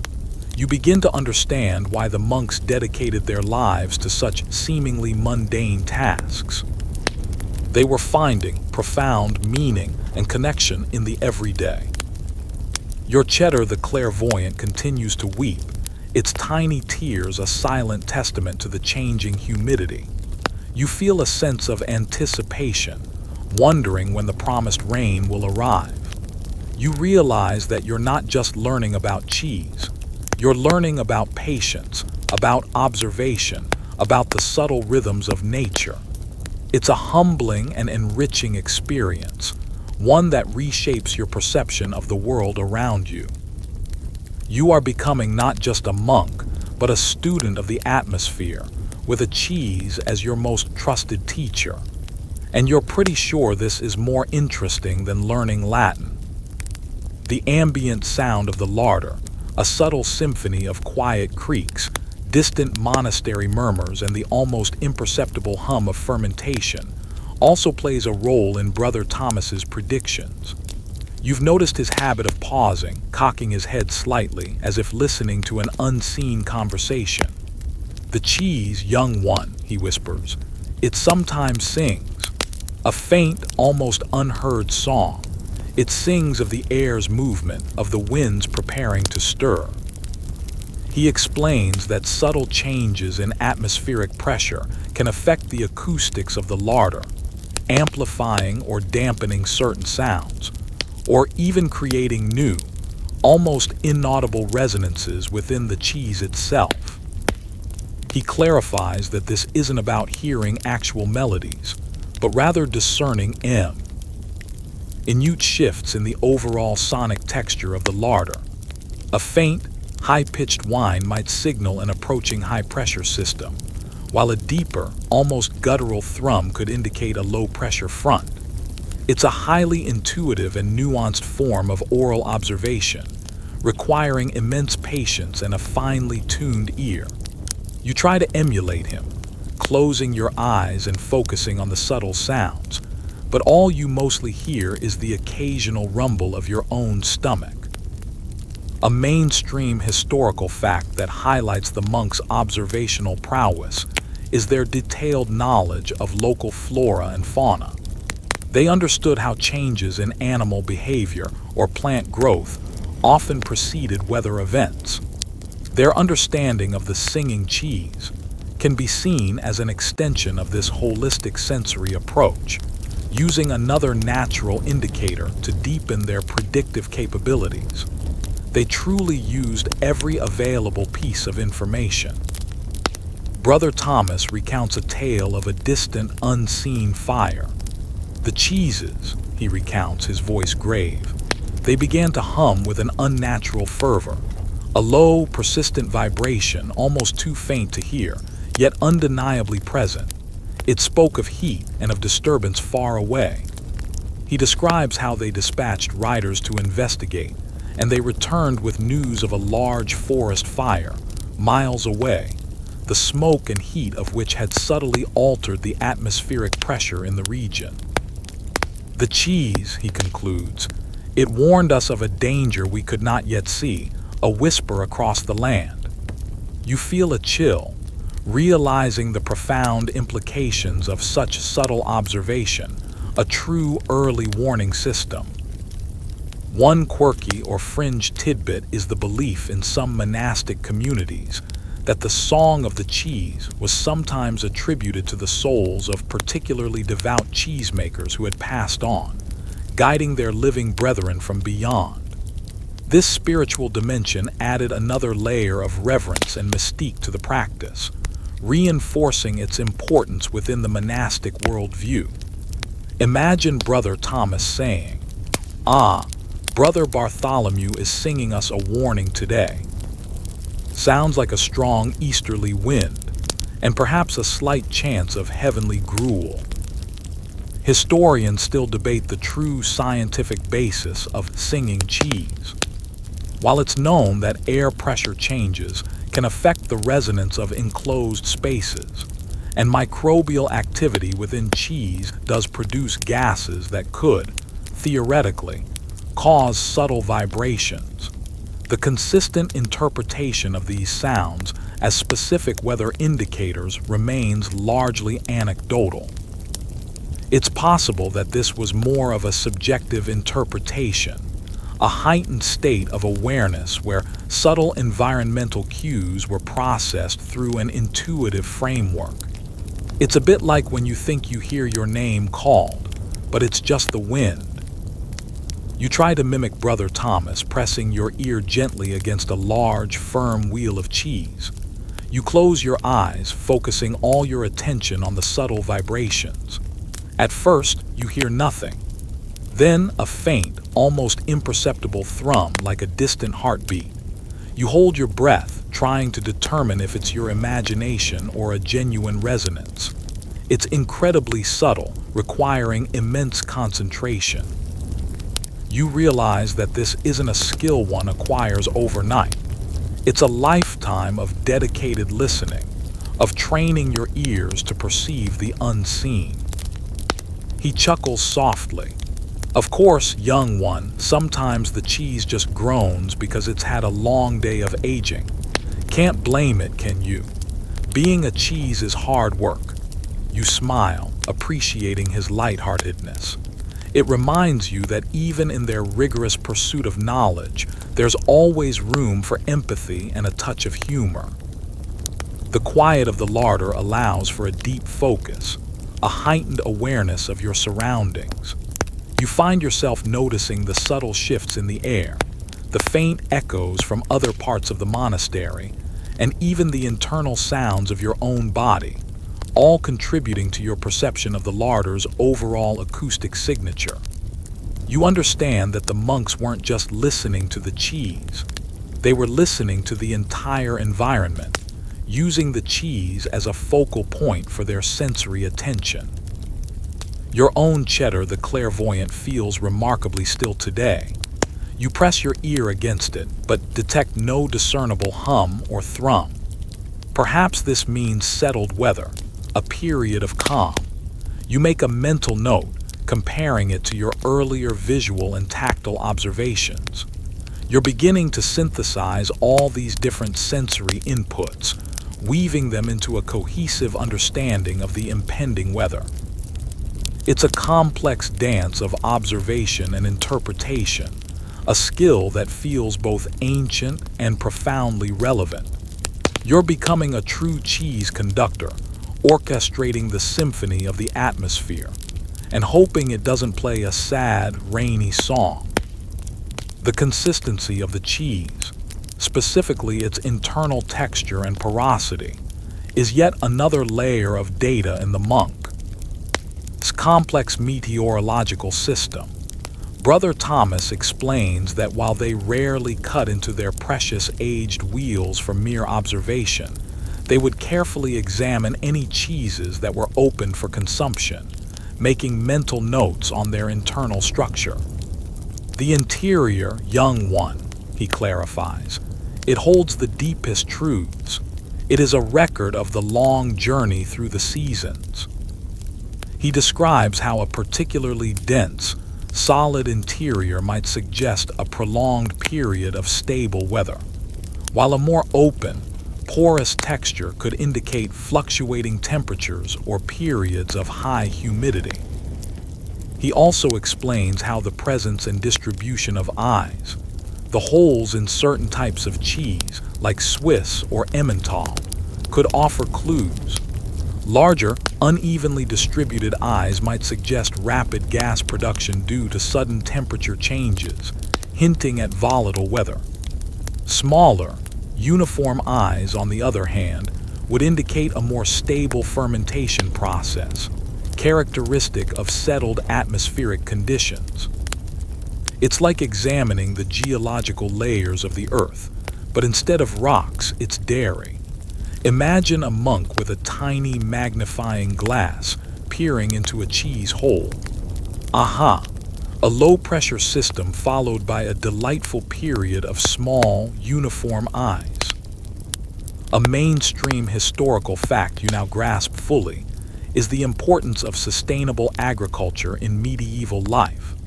The monks, as stewards of their land and providers for their communities, had a vested interest in understanding the long-term patterns of weather to ensure consistent yields and prevent famine. Their detailed, multisensory observation of cheese was a crucial part of this sustainable approach, allowing them to make informed decisions about planting, harvesting, and resource management. They weren't just preserving food, they were preserving their future. Brother Thomas shares a grim memory from a year of widespread famine. The cheeses, he says, his voice heavy with sorrow, they had been unusually porous, their interiors riddled with large, uneven eyes, even in the cheeses meant to be solid. We knew then that the weather would be chaotic, unpredictable, and ultimately harsh. He recounts how they conserved every scrap of food, rationed meager supplies, and prayed incessantly.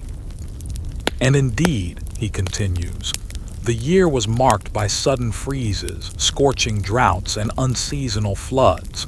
Many suffered greatly. The cheese, it had told us the truth of the coming hardship, and though we could not prevent it, we were at least forewarned. You feel a profound respect for their dedication, even in the face of inevitable hardship. One quirky or fringe tidbit is the idea that the terroir of the cheese, the specific soil, climate, and local microbial environment, also influenced its predictive capabilities. Monasteries might have developed a deep understanding of how their unique local conditions affected their cheese's behavior, leading to highly localized and nuanced interpretations. Imagine arguing with a monk from another monastery about whose cheese was a better weather forecaster. Your camembert may be delightful, Brother Anselm, but our cheddar speaks with far greater authority on the coming winds. Historians still debate the degree to which these internal observations were systematic versus opportunistic. While cutting into an aging wheel for daily weather forecasting would have been impractical, it's plausible that whenever a cheese was consumed, its internal consistency and appearance were noted and contributed to the collective wisdom. It's a testament to their resourcefulness, turning every aspect of their daily life into a source of knowledge. It's almost like they were crowdsourcing weather data, but with cheese. You watch as Brother Thomas carefully slices a small piece from a fresh cheese, revealing its moist, uniform interior. He points out the tiny, evenly distributed air pockets. This, young one, he explains, is a sign of stability, a good, calm day ahead. He then shows you a piece from a slightly older cheese which, when cut, reveals larger, more irregular eyes. This, he explains, indicates a period of fluctuating temperatures during its early aging. Perhaps a mix of warm days and cool nights, leading to inconsistent gas production. You're beginning to see the cheese's interior as a complex meteorological chart, each bubble and fissure a data point. He smiles faintly. Of course, sometimes a cheese has a truly enormous hole in it because a mischievous mouse has visited. That young one predicts nothing but a very hungry mouse and a very annoyed abbot. You chuckle, appreciating his ability to find humor even in the mundane. The scent of freshly cut cheese momentarily fills the larder, a sharper, more immediate aroma than the rich, aged scent that usually predominates. You realize that every stage of the cheese's life cycle, from fresh curd to ancient wheel, offers unique insights into the atmospheric conditions it has experienced and said and continues to react to. It's a continuous, evolving record, constantly being written and rewritten by the invisible hand of the weather. Your own Cheddar the clairvoyant remains uncut, its secrets held within. You imagine its internal landscape, pondering what stories its consistency might tell. You feel a deepening sense of connection to this remarkable object, a silent partner in your quest to understand the world. You realize that the monks weren't just making cheese. They were cultivating a relationship with it, a profound bond based on mutual reliance and respect. It's a beautiful thought that such wisdom could come from such a simple, everyday thing, and you're pretty sure this is more profound than your morning coffee. The weight of the cheese wheels, seemingly a simple physical attribute, held surprising significance in the monks' weather forecasting. Brother Thomas taught you that while obviously related to size, a nuanced understanding of a wheel's specific gravity could reveal insights into its moisture content and thus the atmospheric humidity it had absorbed or shed. Feel the true weight, young one, he instructs, as you carefully lift a large wheel. Not just its mass, but its essence.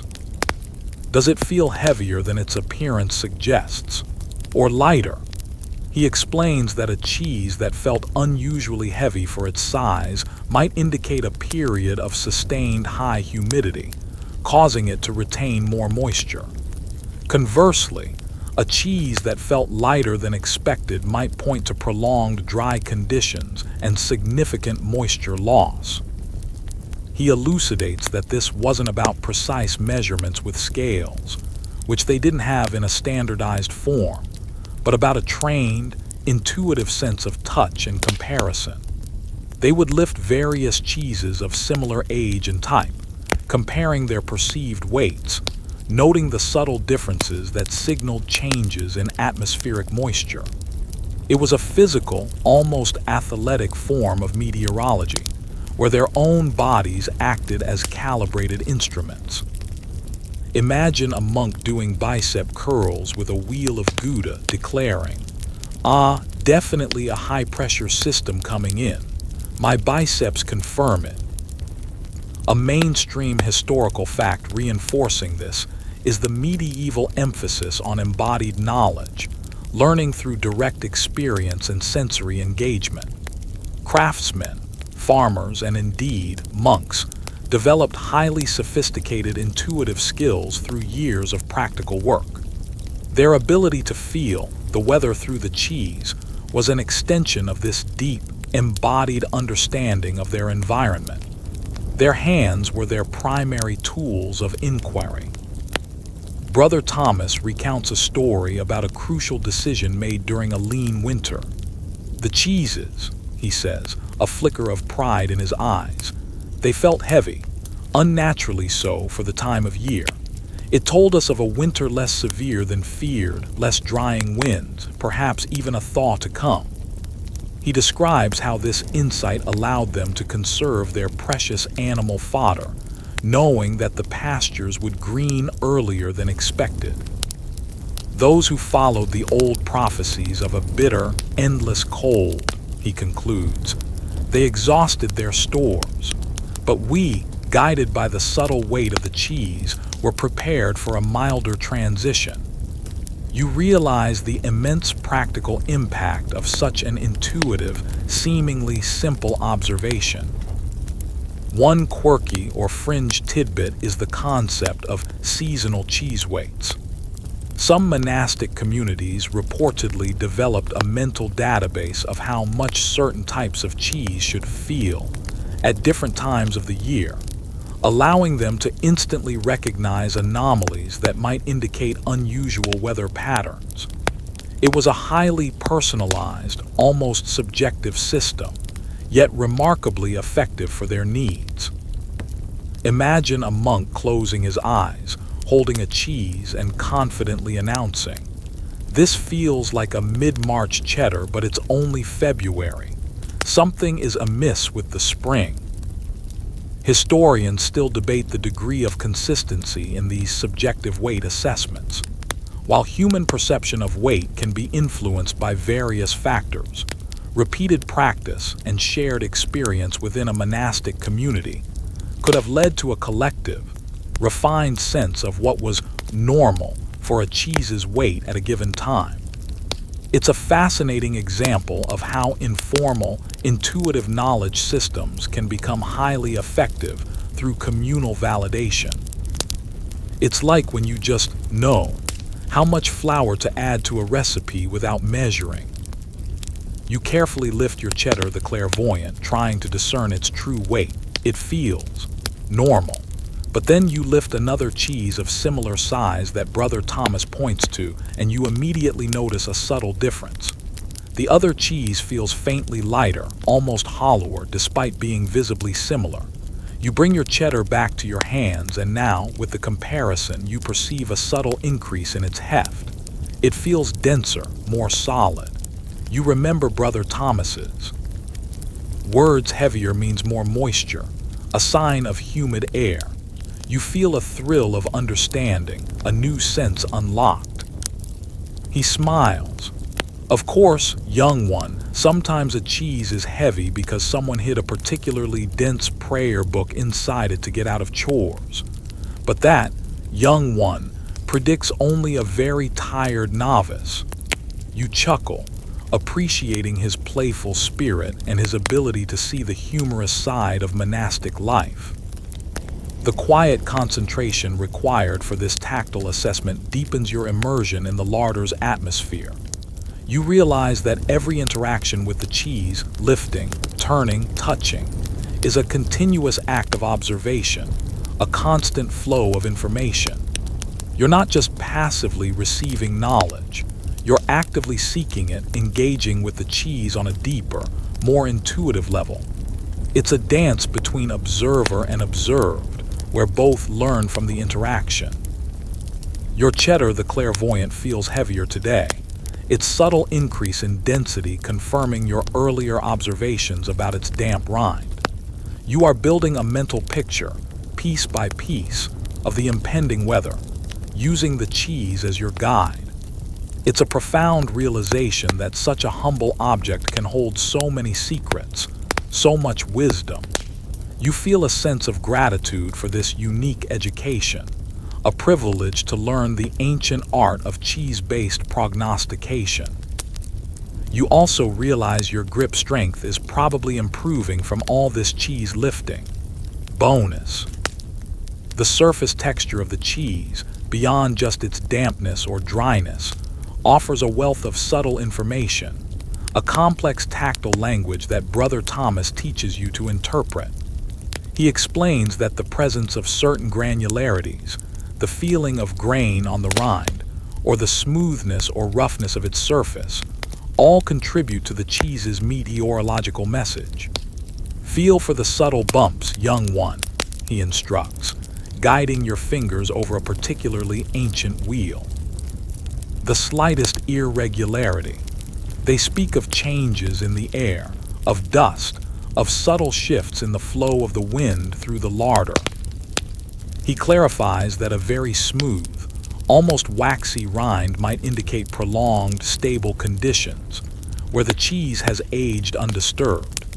Conversely, a rougher, more uneven surface, or the presence of fine, almost imperceptible grains, could suggest periods of increased air movement, dust, or even microfluctuations in temperature and humidity that affect the drying and curing process. It's a testament to the sheer detail of their observations, turning every surface irregularity into a potential data point.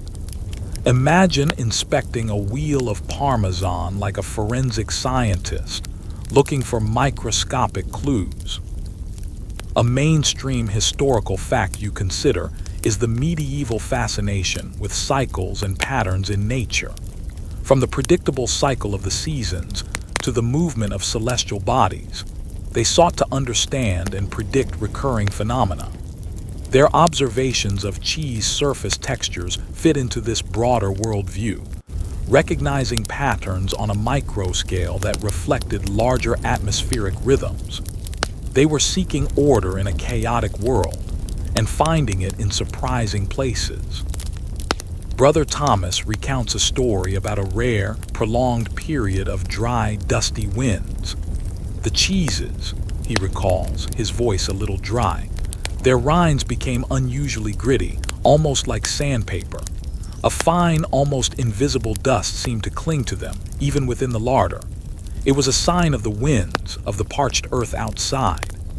He describes how they took extra precautions to protect their water sources, knowing that the winds would quickly evaporate what little moisture was available. Many wells ran dry that year, he concludes, but ours, thanks to the cheese's gritty warning, we conserved. We learned to taste the wind on the cheese. You realize that these aren't just abstract observations. They are directly linked to practical survival strategies.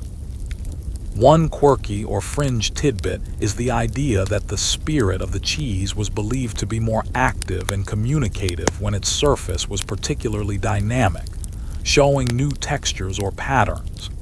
This added a mystical element to their observations, suggesting that the cheese was not just a passive indicator but an active participant in revealing nature's secrets. Imagine a monk whispering to a particularly textured cheese, "Tell me your secrets, O rough-skinned prophet." Historians still debate the extent to which these microscopic surface details were consistently interpreted across different monasteries. While it's plausible that dust and air movement would affect cheese surfaces, the precise correlation with specific weather events might have been highly subjective and reliant on local tradition. However, it underscores the depth of their engagement with their material world, leaving no stone or rind unturned in their quest for knowledge. It's a bit like reading tea leaves, but with significantly more nutritional value. You run your fingertips over the rind of your cheddar the clairvoyant. It feels smoother than yesterday, a slight change you wouldn't have noticed before your training. You remember Brother Thomas's words about smooth rinds indicating stable conditions. This contrasts with the subtle dampness and increased weight you observed earlier. You realize that different indicators might speak to different aspects of the forecast. The dampness for immediate humidity, the smoothness for a more generalized stability despite the moisture. It's a multi-layered interpretation, like reading different chapters of the same book. He chuckles softly. Of course, young one, sometimes a cheese is just rough because a particularly clumsy monk dropped it. But that, young one, predicts nothing but a very red face and a very annoyed superior. You smile. His humor is always a welcome reminder of the human element in their otherwise rigorous observations. The quiet focus required to discern these minute surface variations deepens your connection to the cheese. You're not just looking at it, you're feeling it, almost empathizing with its reactions to the invisible forces of the atmosphere. You understand that the monks developed an almost preternatural sensitivity, honing their senses to perceive nuances that most people would completely overlook. It's a powerful lesson in mindfulness and attentive observation, a skill that transcends the specific medium of cheese. Your cheddar the clairvoyant seems to be settling, its surface becoming smoother, even as its internal moisture remains elevated. You consider the implications, perhaps a period of damp but calm weather. No strong winds, no rapid temperature shifts.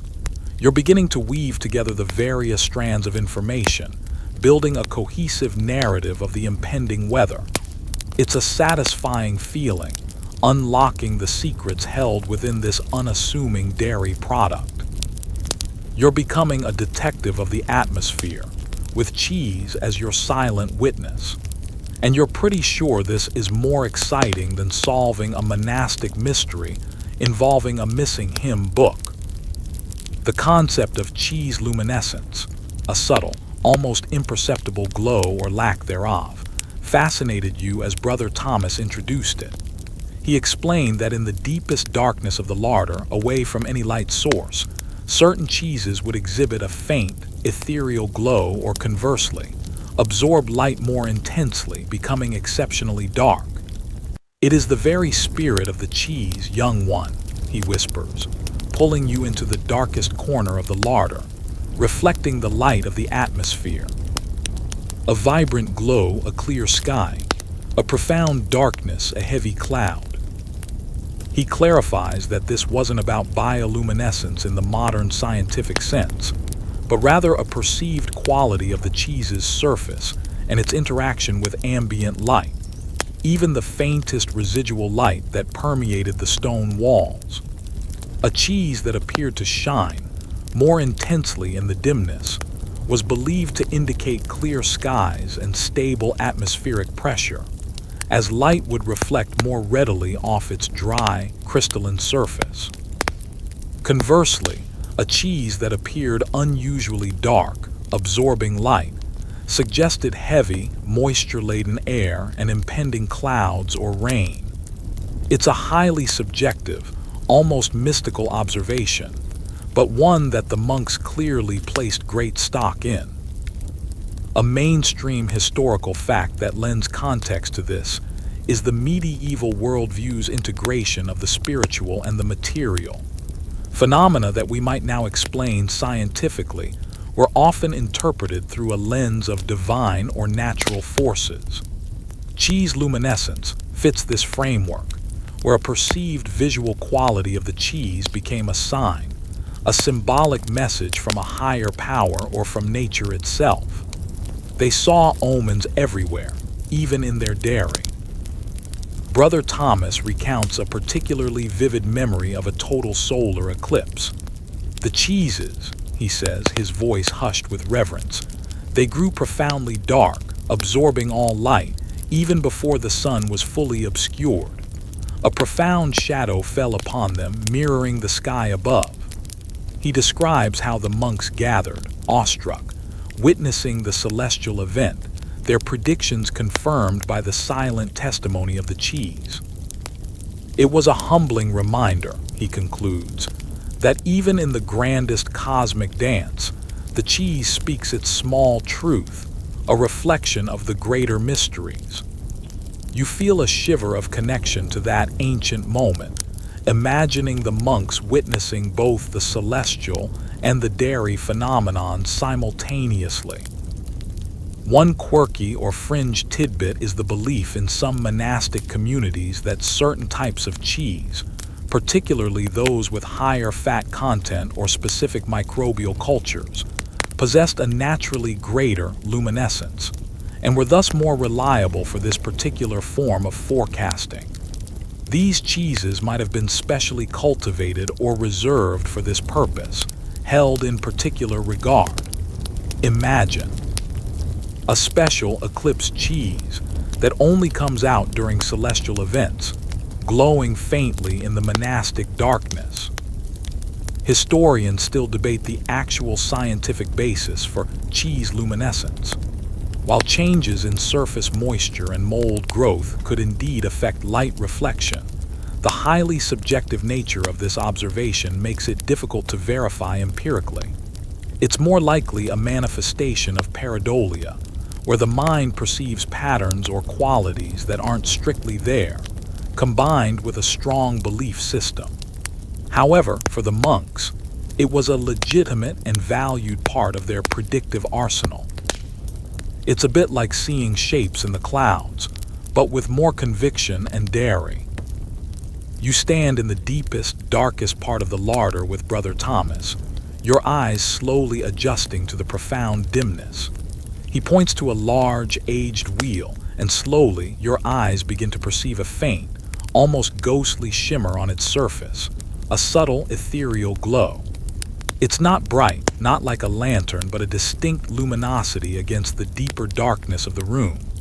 You compare it to another cheese, which appears to absorb all light, becoming an almost perfect black void.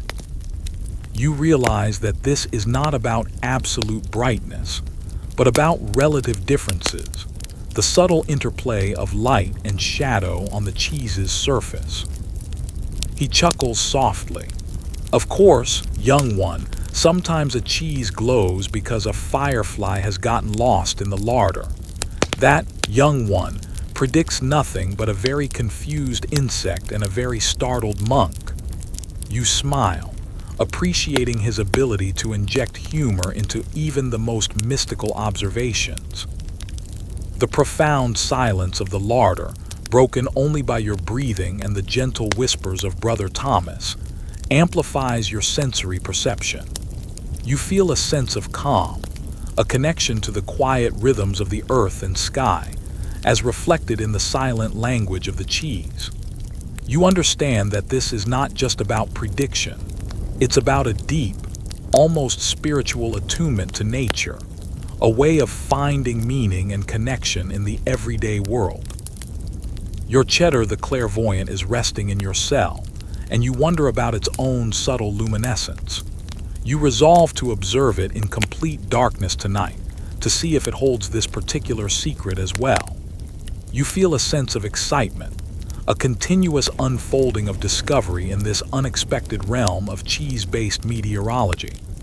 It's a beautiful thought that light and shadow, the very essence of day and night, can be captured and reflected in the humble form of cheese. And you're pretty sure this is more enlightening than staring at a screen. The role of external factors, specifically the observation of the monastery's immediate surroundings in conjunction with the cheese, becomes increasingly clear. Brother Thomas explains that the cheese's message is always cross-referenced with other natural indicators. The cheese, young one, he emphasizes. It is a guide, not a solitary prophet. Its wisdom is clearest when viewed alongside the whispers of the wind, the behavior of the birds, and the very breath of the earth. You learn about how the monks would pay attention to the direction and strength of the wind, felt just outside the larder's main door, how the flight patterns of rooks and swallows were observed, and even how the dampness of the ground near the cloister garden was noted. He elaborates on how a weeping cheese might confirm the suspicion of rain drawn from observing low-flying birds, or how a cheese indicating dry winds might be corroborated by the unusually parched earth in the garden. It was a holistic system, integrating multiple sensory inputs to create a more robust and accurate forecast. The cheese was the heart of their meteorological system, but the world outside the larder provided the vital context. It's like having a very specific instrument, but still needing to look at the whole orchestra to understand the symphony. A mainstream historical fact that supports this integrated approach is the practical nature of medieval knowledge. Unlike modern scientific specialization, medieval scholars and practitioners often had a broad understanding of multiple disciplines. A monk might be a theologian, a farmer, a healer, and a weather observer, drawing connections between seemingly disparate fields of knowledge.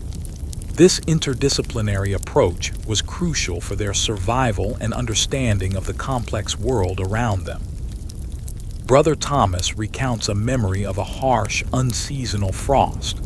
The cheeses, he says, his voice low and serious, they showed signs of extreme cold, their rinds brittle, their hum muted. But the air outside was still mild, deceptive. It was only when the birds, the robins and finches, stopped their morning songs and huddled low in the bushes that we truly understood the depth of the cheese's warning. He describes how they covered their delicate fruit trees and moved vulnerable livestock into shelters, saving much of their produce. The combined wisdom, he concludes, of the cheese and the birds, it was a powerful truth. You realize the sheer breadth of their observational capabilities, constantly scanning their environment for clues. One quirky or fringe tidbit is the concept of animal-assisted cheese prognostication. Some monastic chronicles mention monks observing how mice or other small creatures interacted with the cheese in the larder. A sudden surge in mouse activity, for instance, might be interpreted as a sign of an approaching cold snap, as the animals sought warmth, or conversely, a period of inactivity might signal stable weather. Imagine a monk saying, "The mice are unusually busy today, Brother Joseph." The cheese foretells a very chilly evening, and perhaps a sudden urge for cheese-based snacks. Historians still debate the hierarchy of these external observations versus the cheese itself. Was the cheese the primary indicator, with external cues merely corroborating it, or were they all given equal weight? It's likely that the emphasis varied depending on the specific weather event they were trying to predict and the clarity of the cheese's message. It's a complex, dynamic process, not a rigid set of rules.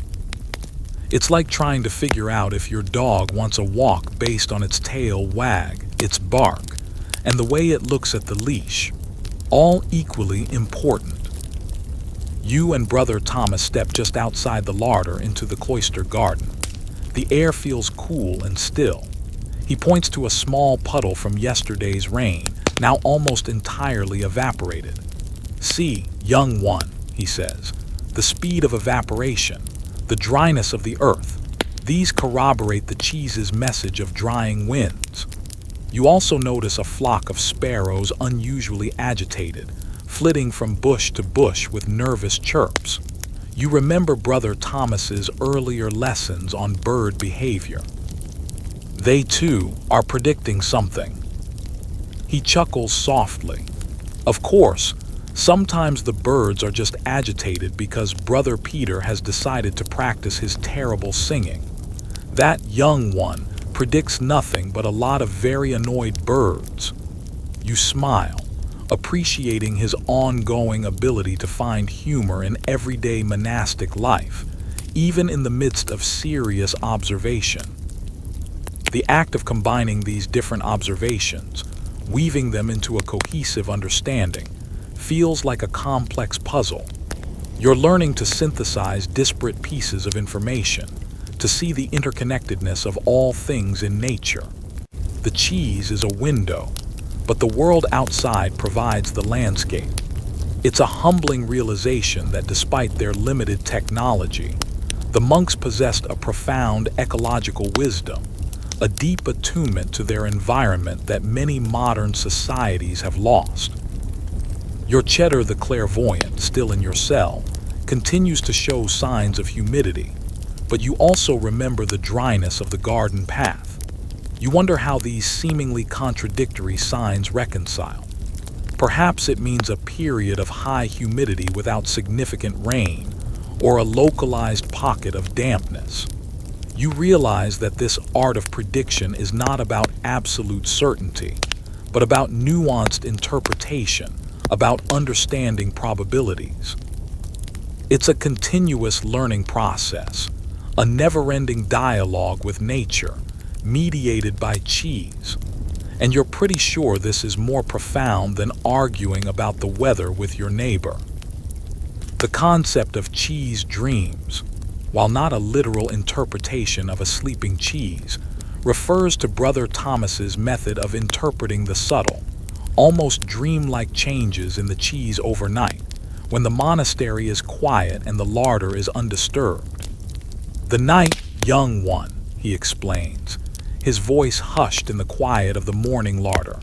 It allows the cheese to settle, to reveal its deeper truths, unburdened by the disturbances of the day.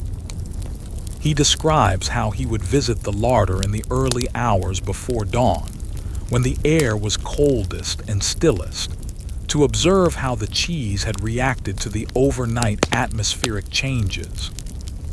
He elucidates that sometimes, a cheese that felt relatively dry at sundown might show a faint, dew-like moisture in the morning, indicating overnight humidity. or a cheese that was firm might have softened slightly, suggesting a subtle rise in temperature.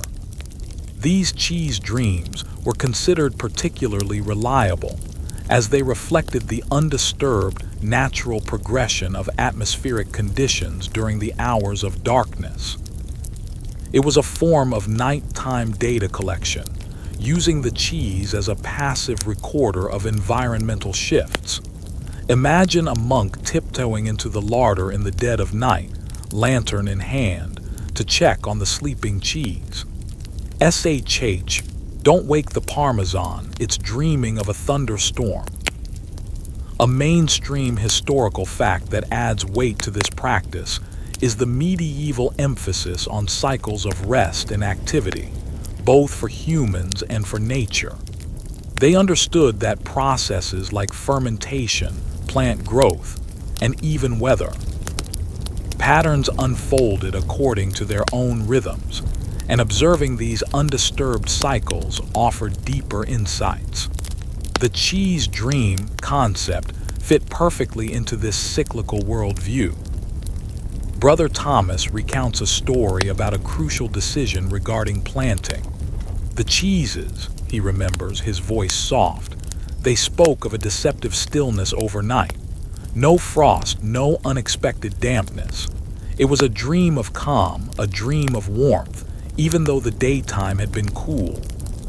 He describes how they decided to plant a particularly sensitive crop, risking an early frost based on the cheese's overnight message. And indeed, he concludes, the next few days remained mild, allowing the young sprouts to take root. The cheese's dream had saved our harvest. You feel a sense of wonder at the subtlety of their observations, relying on such fleeting, almost imperceptible changes. One quirky or fringe tidbit is the belief that certain monks, particularly those with a strong spiritual connection to nature, could intuitively sense the cheese dreams without even entering the larder. They might wake with a sudden impression of dampness or dryness, and later, upon checking, find the cheese had indeed reflected this sensation. It's a fascinating blend of intuition, observation, and spiritual belief. Imagine a monk waking up in a cold sweat, screaming, "The cheese is dreaming of fog." Fog, I tell you. Historians still debate the psychological component of cheese dreams. Was it purely empirical observation of subtle overnight changes, or was there an element of subjective interpretation, where the monk's own subconscious beliefs about the weather influenced their perception of the cheese? It's likely a complex interplay. However, the consistent anecdotal evidence suggests that these overnight observations were highly valued and often acted upon. It's a bit like when you wake up and just know it's going to be a good day, or a bad one. You resolve to try observing your own Cheddar the clairvoyant during the quietest hours of the night.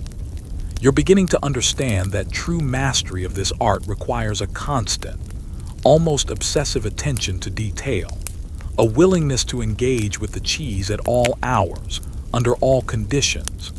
You imagine the monks, centuries ago, making their quiet rounds in the moonlit larder, their lanterns casting long, dancing shadows on the cheese, seeking the silent truths whispered in its dreams. He smiles. Of course, young one, sometimes a cheese has a very vivid dream about being eaten by a very hungry abbot. That, young one, predicts nothing but a very full belly and a very empty shelf. You chuckle, appreciating his ongoing ability to find humor in all aspects of monastic life, even the imaginary ones. The stillness of the larder in the early morning is profound, almost sacred. You feel a deep sense of connection to the monks who performed these same rituals centuries ago, their lives so different, yet so fundamentally linked by their shared pursuit of knowledge from the natural world. It's a timeless practice, passed down through generations, a testament to human ingenuity and adaptability. Your Cheddar the clairvoyant is waiting patiently in your cell, ready for its nightly dream. You feel a sense of anticipation, eager to discover what secrets the night will reveal. You are becoming not just an observer, but a participant in this ancient dialogue between humanity and nature, a conversation carried on the subtle surface of a humble piece of cheese. And you're pretty sure this is more exciting than any dream you've ever had, unless you dream of cheese. The concept of cheese aging curves is introduced by Brother Thomas, illustrating how the rate at which a cheese ages can offer insights into the prevailing long-term climate patterns. He explains that while each type of cheese has its ideal aging period, deviations from this norm could signal unusual weather trends. The cheese, young one, he says, gesturing to rows of wheels, some plump and firm, others shrunken and hard. It ages according to the breath of the seasons. A too rapid aging, a sign of prolonged warmth. A stubbornly slow aging, a harbinger of enduring cold. He clarifies that a cheese that matured unusually quickly might indicate a season with consistently higher temperatures and lower humidity, accelerating the moisture loss and metabolic processes within the cheese. Conversely, a cheese that took an excessively long time to reach its desired maturity might point to a period of sustained cold and dampness, slowing down bacterial activity. This long-term perspective allowed the monks to anticipate broad climate shifts, crucial for planning agricultural cycles years in advance. It's like a very slow-motion video of the climate, played out on the surface of dairy. Imagine a monk saying, "This year's cheddar is aging like a teenager trying to avoid chores. Definitely a mild winter ahead." A mainstream historical fact that supports this long-term outlook is the medieval reliance on multi-year planning for resource management. Crop rotation, forest management, and livestock breeding all required a deep understanding of long-term environmental trends. The cheese aging curve provided valuable data for these strategic decisions, allowing them to adapt to gradual climate changes. They weren't just living day to day, they were thinking decades ahead. Brother Thomas recounts a story from his early years when a series of unusually cool summers impacted the monastery. The cheeses, he recalls, a faint frown on his face, they refused to age properly. They remained stubbornly soft, their flavors undeveloped even after many months. It was a sign, clear as day, of a prolonged chill, a reluctant sun. He describes how this anomaly led them to alter their crop choices for the next few years, opting for hardier, cold-tolerant grains, and expanding their sheep flocks which fared better in cooler conditions. Had we not heeded the cheese's reluctance to age, he concludes, our stores would have been meager and our bellies empty. You realize the incredible long-term foresight derived from such an unassuming source. One quirky or fringe tidbit is the concept of prophetic cheese lineage. Some monasteries might have maintained a continuous lineage of a particular type of cheese for generations, carefully observing its aging patterns across centuries to track long-term climate changes and historical weather events. Imagine a cheese wheel passed down from abbot to abbot, each adding their observations to its silent history, a literal family tree of dairy. Historians still debate the precision with which these aging curves were interpreted. While it's scientifically sound that temperature and humidity affect aging rates, the subjective interpretation of too fast or too slow would have been dependent on the monk's accumulated experience and collective memory. However, the consistent anecdotal evidence suggests a practical utility for this long-term forecasting method. It's a bit like trying to predict how long your nephew will stay quiet based on his previous silence spans.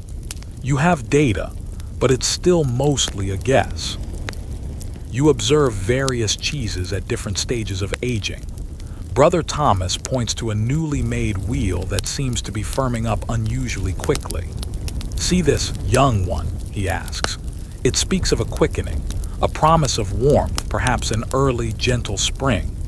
Then he gestures to an older, seemingly unyielding cheese. "And this, still so hard, still so resistant.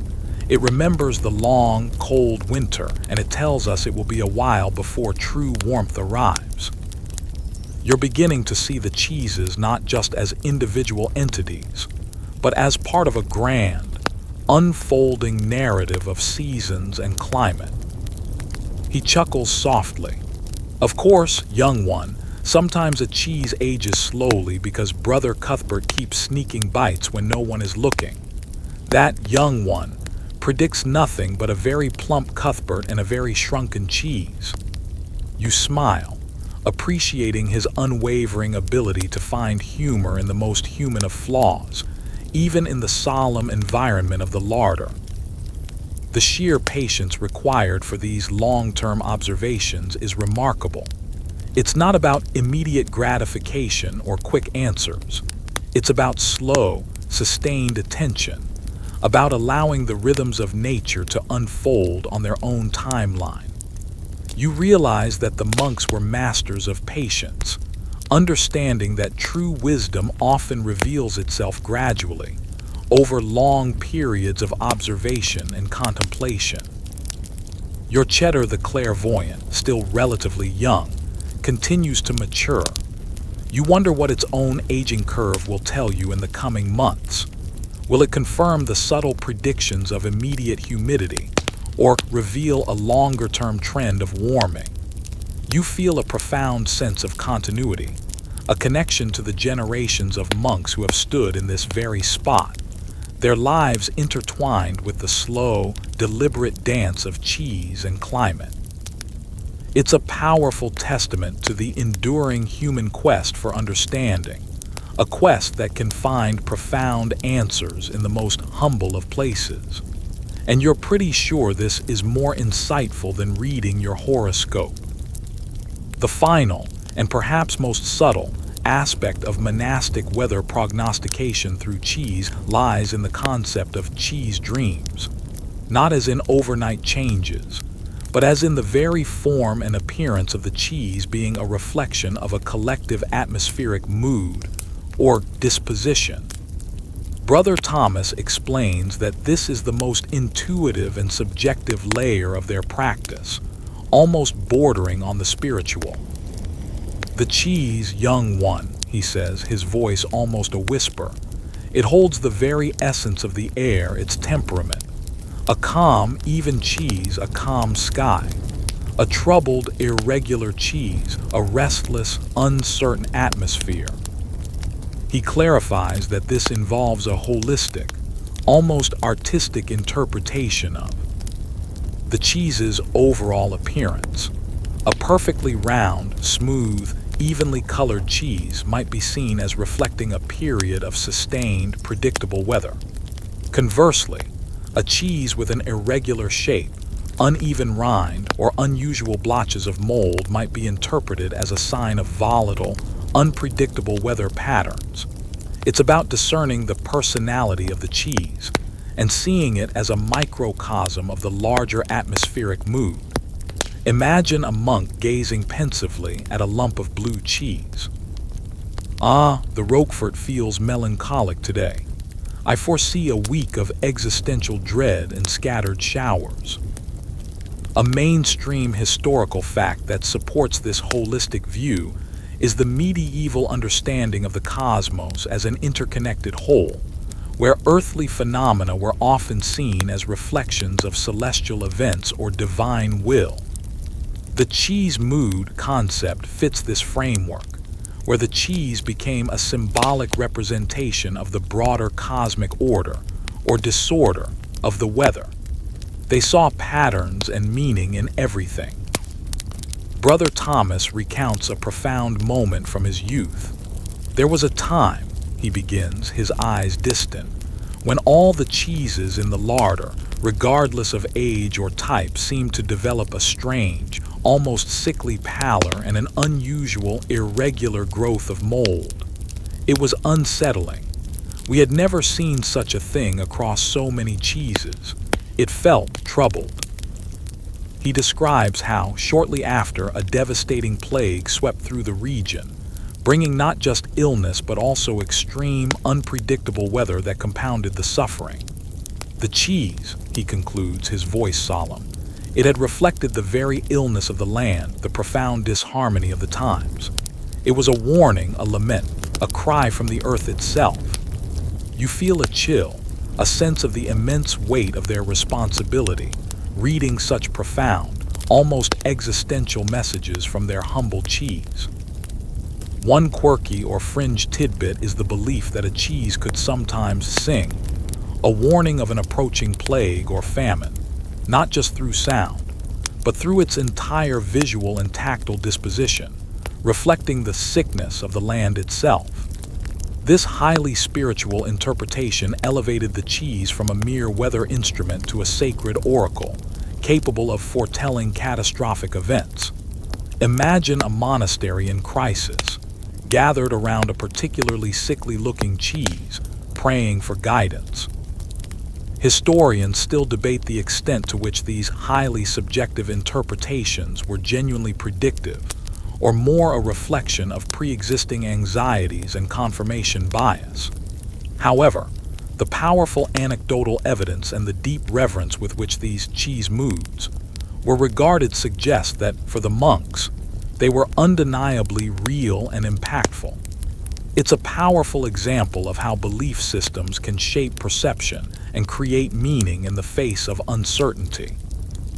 It's like when your pet suddenly acts weird, and you just know something big is about to happen. You observe the cheese with a new kind of attention, trying to move beyond its individual physical attributes and grasp its overall mood. You look at your cheddar, the clairvoyant. It's still showing signs of dampness, but its overall form remains round and even. Does it reflect a calm dampness or an unsettled one? You realize this is the pinnacle of the art, moving from concrete observation to intuitive interpretation, a blending of science and intuition. He smiles faintly. Of course, young one, sometimes a cheese looks troubled because it's heard Brother Bartholomew singing again.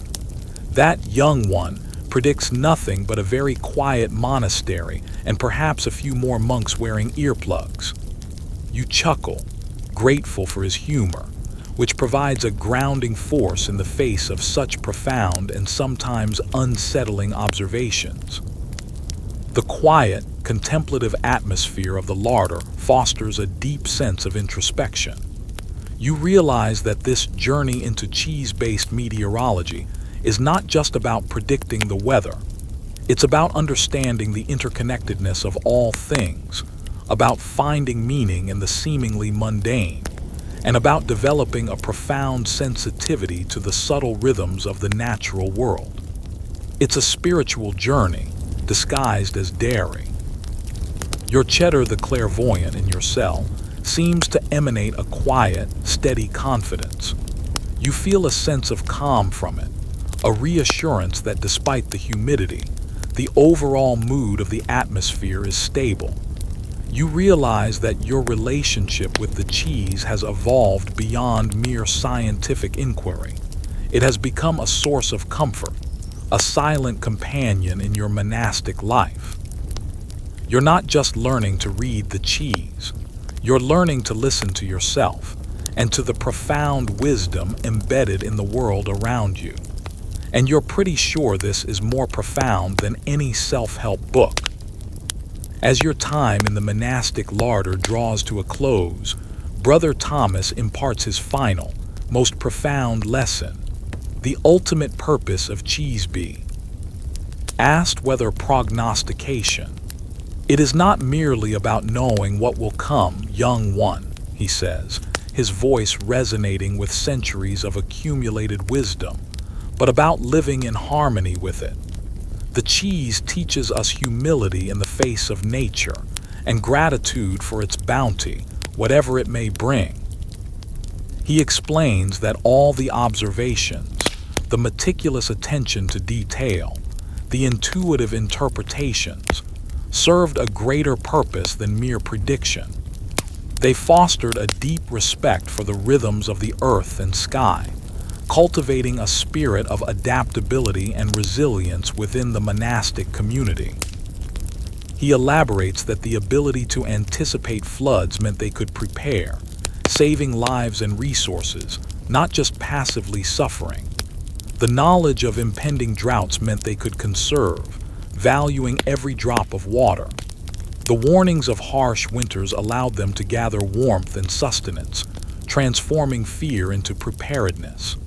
The cheese, in its silent language, taught them not to fight nature, but to dance with it, to adapt, to survive, and ultimately to thrive.